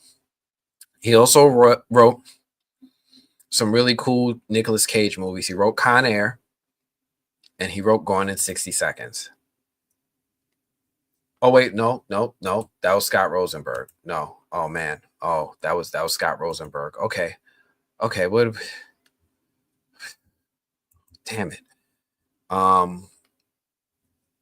Carrie, I love you. I appreciate you. Venom, I'm not even as mad at the first movie, because Venom was at least being very anti-hero like. He was eating people's heads, he was fighting crime, he was fighting other symbiotes. It was brutal. I'm not even mad at that. Was he bumbling? Sure. Was it the end of the world? No. I will say that out of all 3 Venom movies, the first Venom movie is the one I like most.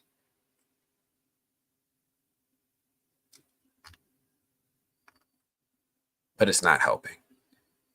He wrote Citadel, he's an executive producer for Citadel, Honey Bunny, and Citadel Diana. And Citadel. I like the first Citadel series. I never watched the spinoffs because I was really interested in the other stuff. Executive producer for Cowboy Bebop, the live action for Netflix.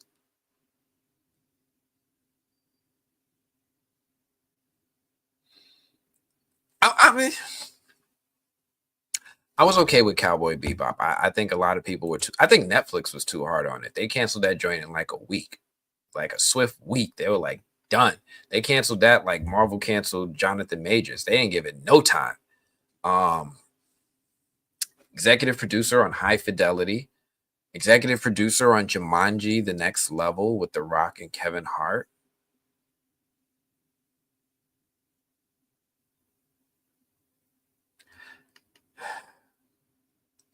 Executive producer on Origin, the TV series. I don't even know what this TV series is. What was Origin? Sci-fi. Tom Felton. Fraser James. Okay. Seems interesting. I don't know. Man, you know what? We could look at this together, right? Yeah, I don't mind, right? I'm gonna give this to y'all, and then we're gonna I know I'm way off on tangents here tonight. Zoo. Oh, I like Zoo. I did like Zoo. Zoo, I thought, was one of those underrated shows that just needed a good ending. And I don't know if they ever ended it.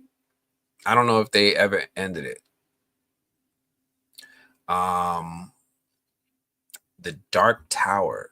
Is this the one with Idris Elba? And yes, it is. And Matthew McConaughey. Okay. He's producer on that too. And then Transylvania. And there's more. Fringe. Okay. More Lost. More Alias. Okay. So that's where him and Jack work together, right? Fringe, Alias, Lost. They work together. He's got Mask, Mobile Armored Strike Command, and Visionaries, Knights of the Magical Light.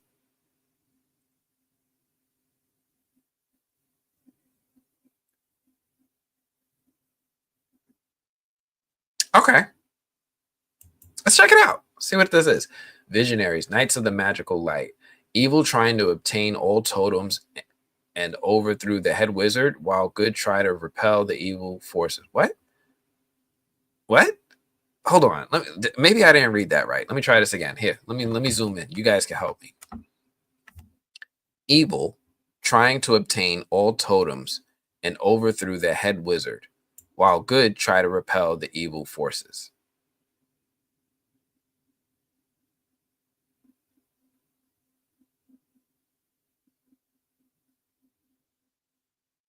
What? I don't know what this means. I don't know what this means. Action, fantasy, sci-fi, no cast, no other details. That's it. Okay.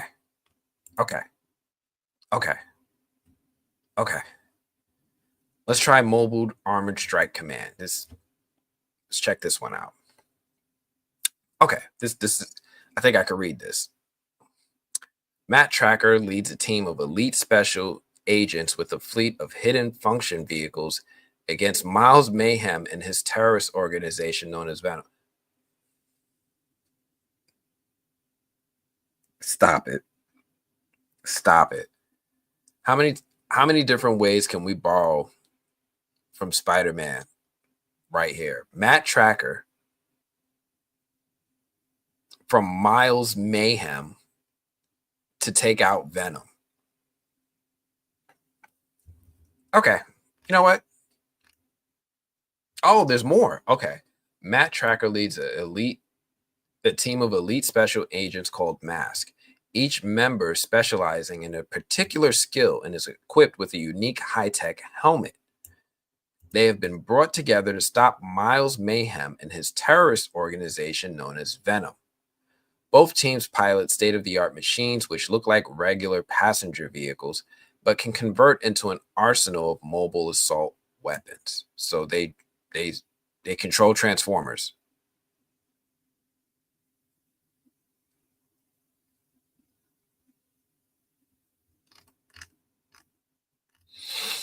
Okay, you know what? I'm gonna give it a shot. This could be a kids show for all I know, and I'm okay with that. T-Ville says, I think Origin is from.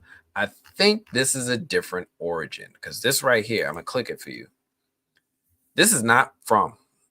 Matter of fact, I gotta put this over on Chrome so you guys can hear it with sound, right? Because we're going down the rabbit hole together. This is what you guys started.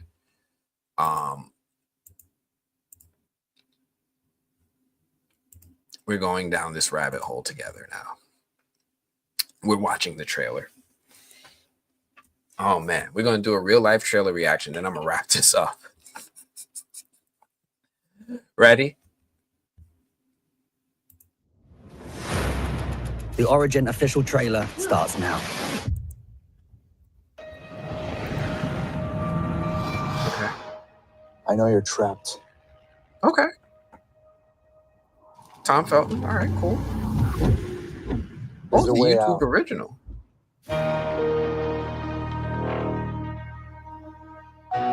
What if you could go somewhere so far from all this you barely remember you're part of it? Theia is the only planet we've discovered thus far that can sustain human life. All right. It's not just another world. It's a blank slate. We at Ooh. Siren are currently in the process of its They got a colonization. budget. I can't go to another planet. You don't have a choice.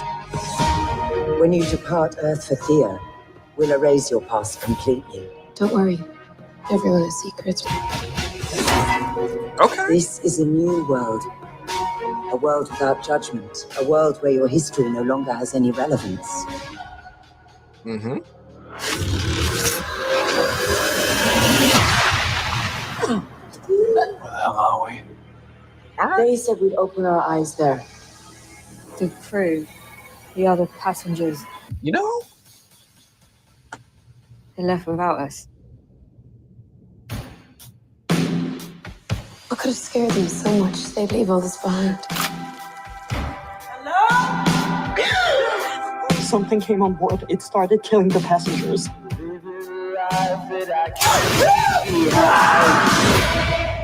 This ship and the fear makes it Okay. impossible to trust anyone. It's every man for himself now.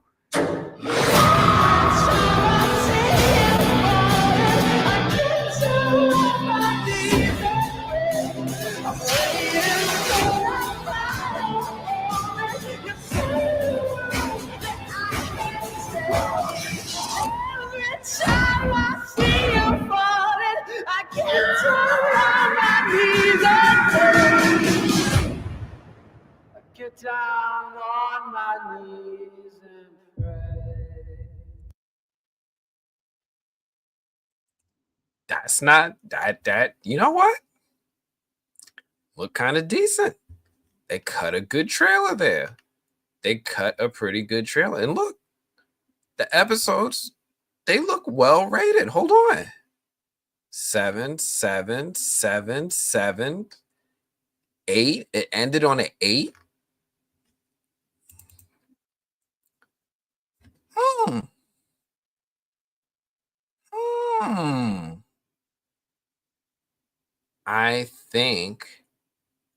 I think this was. I think I overlooked this one. I might have to go back. I might have to make time for this. If this is a YouTube original Origin, this is a different Origin. Okay. I'm okay with this. I am okay with this. All right. Jack, Jeff, I'm gonna put some more respect on y'all names. Y'all, you look like y'all have an eye for talent. So I might have to go back and check this one out. But yeah, that was everything I had. Oh, RC. Thank you, RC. I appreciate you. Let's do it. Hey, I wanna let y'all know. Hey, I wanna let y'all know. RC said, I totally missed your theory on why Jim was killed off and from. What do you think? That's a loaded question.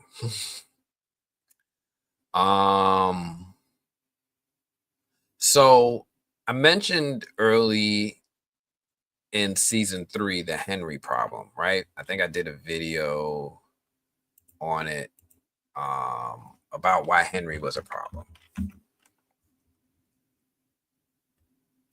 Let me pull that up for you guys because it's real quick and it kind of just explains the Henry problem and how it relates to Jim.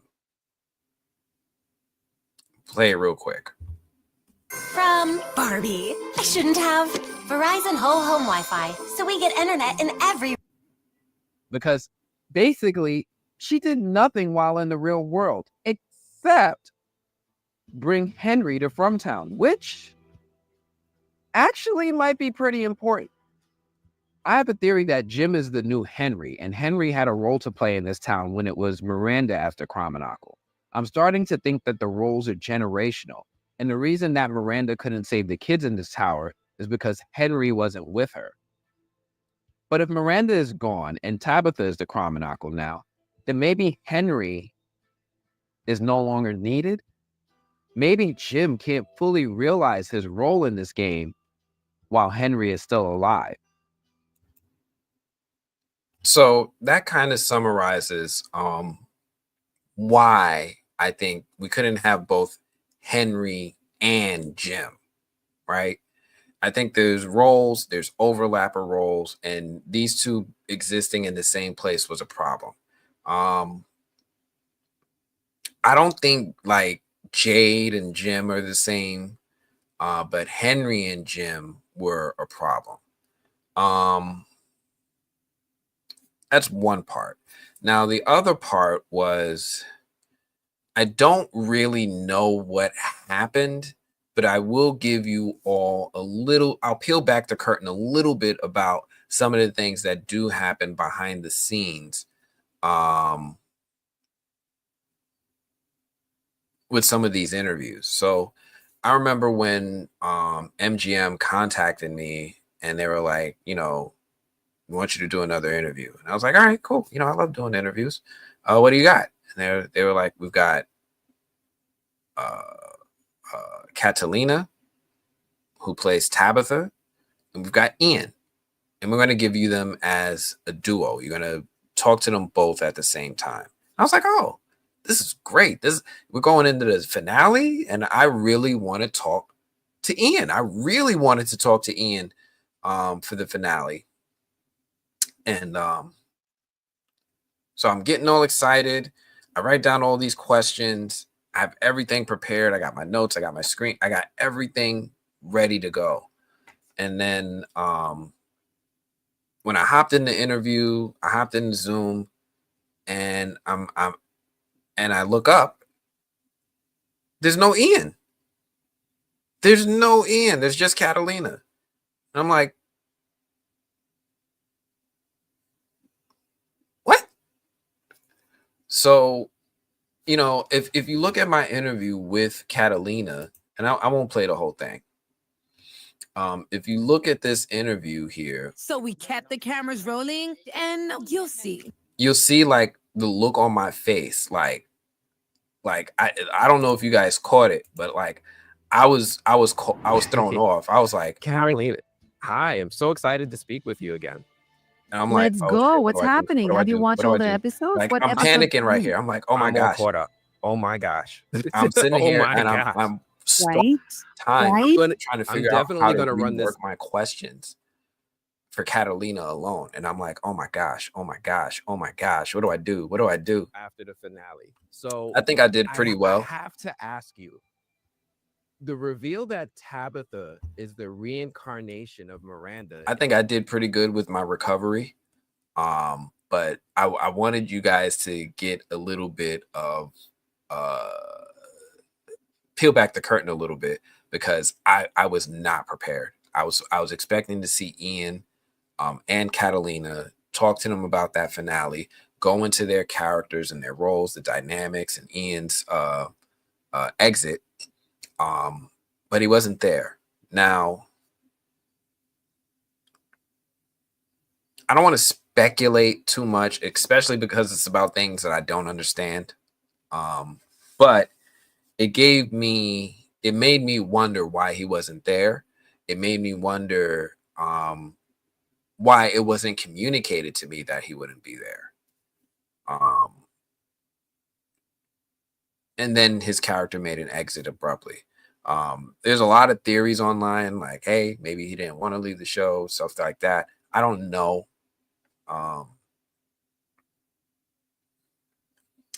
But for him to be exiting the show and then not be in an interview he was scheduled to be in,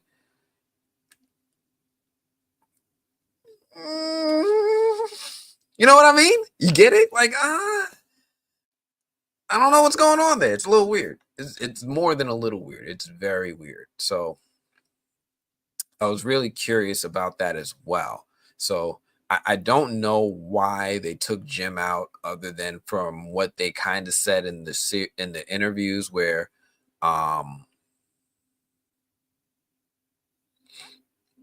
it was needed for the story progression. But I think back to what they also said when they were like, we don't really figure out this stuff until in between seasons, right? They're making it up as they go along.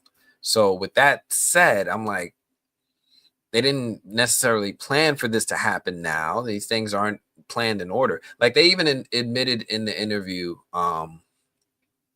originally they knew Tabitha was going to wake up back in the real world one day, right? They knew that was going to happen. They were like, yeah, this was always part of the plan. Tabitha's going to wake up in the real world. They knew that part, but they originally planned it to be this finale of the penultimate season, or yeah, right? So if they planned it out for 5 seasons, it would have been the finale of season 4, right? She was going to wake up, she was going to be in Camden, Maine, and they were going to go from there. And they pulled it up to season 2 sooner than they originally planned. So as for why Jim had to go and why he had to go now, I have no idea for sure. But it feels a little sus. It feels a little sus. If I ever get the opportunity to interview Jack, Jeff, or John, I'll definitely do that. I'll give you guys a little bit more insight. Maybe I'm saying too much. I was supposed to be part of that interview with Jeff, with E-Man, and I had a conflict that came up the day of, so I wasn't able to participate in it. Otherwise, I definitely would have asked that kind of question. But we'll see. We'll see. Let's see if I ever get the opportunity. Yeah. Oh, yeah, that too, right? RC, he was not on the live on the From's IG page after the finale either. Yeah, he didn't do any promotion. He didn't do any promotion afterwards. So that was a big question mark at the end of the season for everyone. I wish I had a definitive answer. I could absolutely speculate, like if I just be like, oh, typically in Hollywood when this happens, ...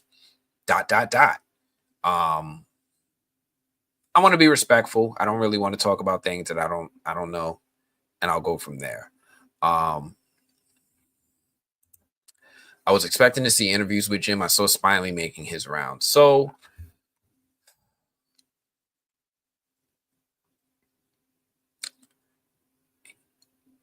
I know a lot more about the business side than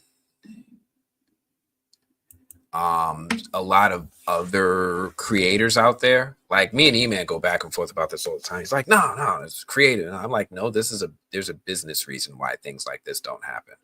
So you guys have noticed, like throughout the season, we get these interviews with the cast. We talk to them. We get like 5 to 8 minutes with interviews with them when we're doing it throughout the season. But then you also see that after the season is over, I'll be able to talk to cast members for a lot longer period of time, right? Ricky, he did that live stream with us. We spoke with Ricky for like 45 minutes. Like he was like, like, and I did that interview with the New Blurred Order where we spoke with Elgin. Elgin was on with us for like 45 minutes, and I don't even think he was ready to go. Like he was like, I think he was hanging out, but I was like, let's not abuse this man's time. When they do it through the season, it's something like a pre-arranged thing with the studio, and there's an expected amount of time. When they do it afterwards, it's a lot less constraints, and they can talk for. It's really up to the talent. They wanted to go for an hour, they could do an hour. They want to do 2 hours, they could do whatever they want.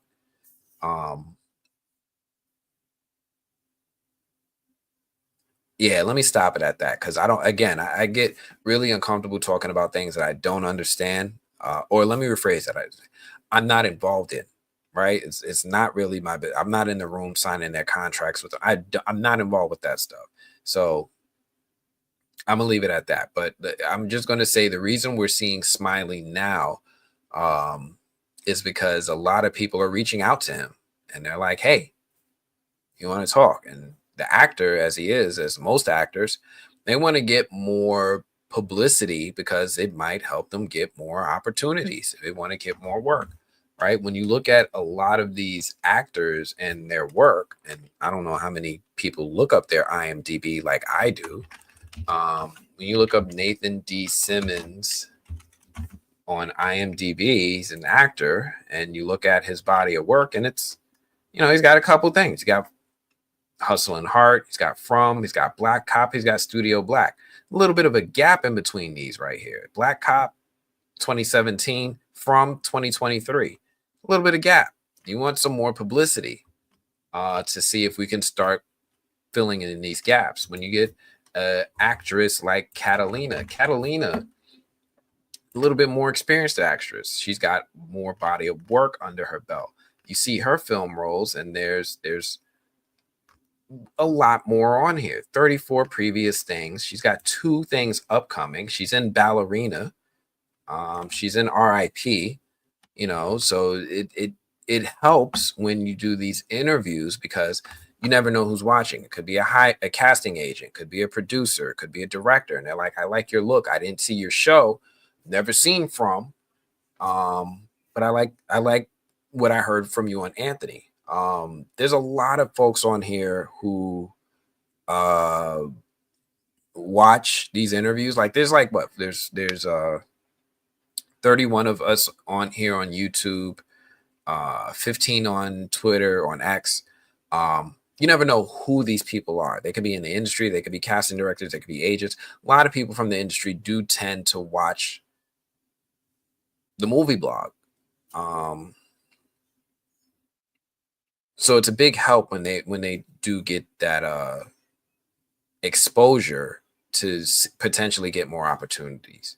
I don't know if you guys ever interview where Will Smith explains how he got the Fresh Prince of Bel-Air role, but it was just like happenstance. It was just like something that he was like, I wasn't even looking for this. Like Quincy Jones kind of pushed this on me, and it just happened.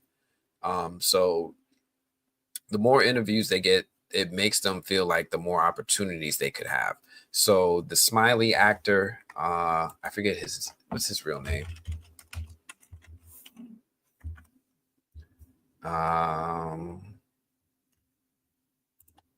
Jamie McGuire. I'm so bad for not remembering that.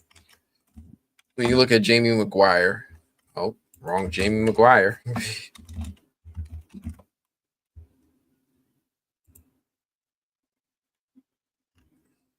Right, he's done From, Kids versus Aliens, Neanderthal Apocalypse, Hopeless Romantic.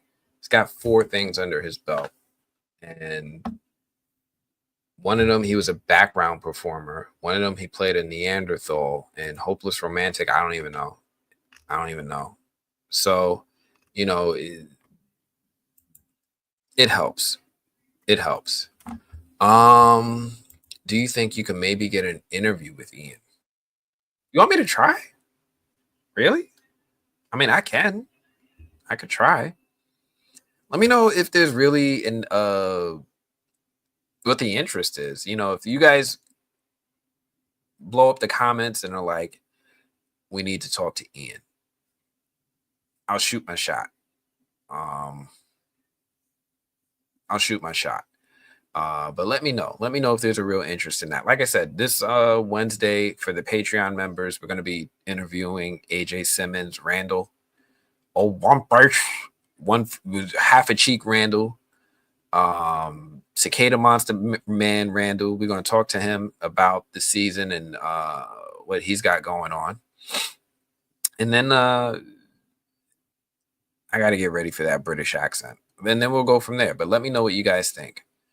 But yeah, that's really all I had to talk about tonight. I'm going off on tangents. We talked about Superman. We talked about Spider-Man. We talked about Lord of the Rings. We talked about From. Let me know, Randall, aka Man in Yellow. Listen, I said it before and I'm gonna say it again. They're not making these connections. They'll make these connections if we make these connections, and then they'll write it in. I don't think they have any intention for Randall to be the Man in Yellow right now. However, if we continue to push this as a theory, then maybe it'll turn out, they'll make it true. But as of right now, I don't think that this is a planned out thing. But yeah, that's all I have for tonight. Listen, I appreciate you all. I think this is going to be a much shorter live. This ain't our 4-hour marathons tonight, but I'm having fun. I'm going to be back here next Monday and we're going to do it again. But that's all I have for this one. Thank you all for checking in. I love you all. Until next week, I'm going to check you all later. Peace.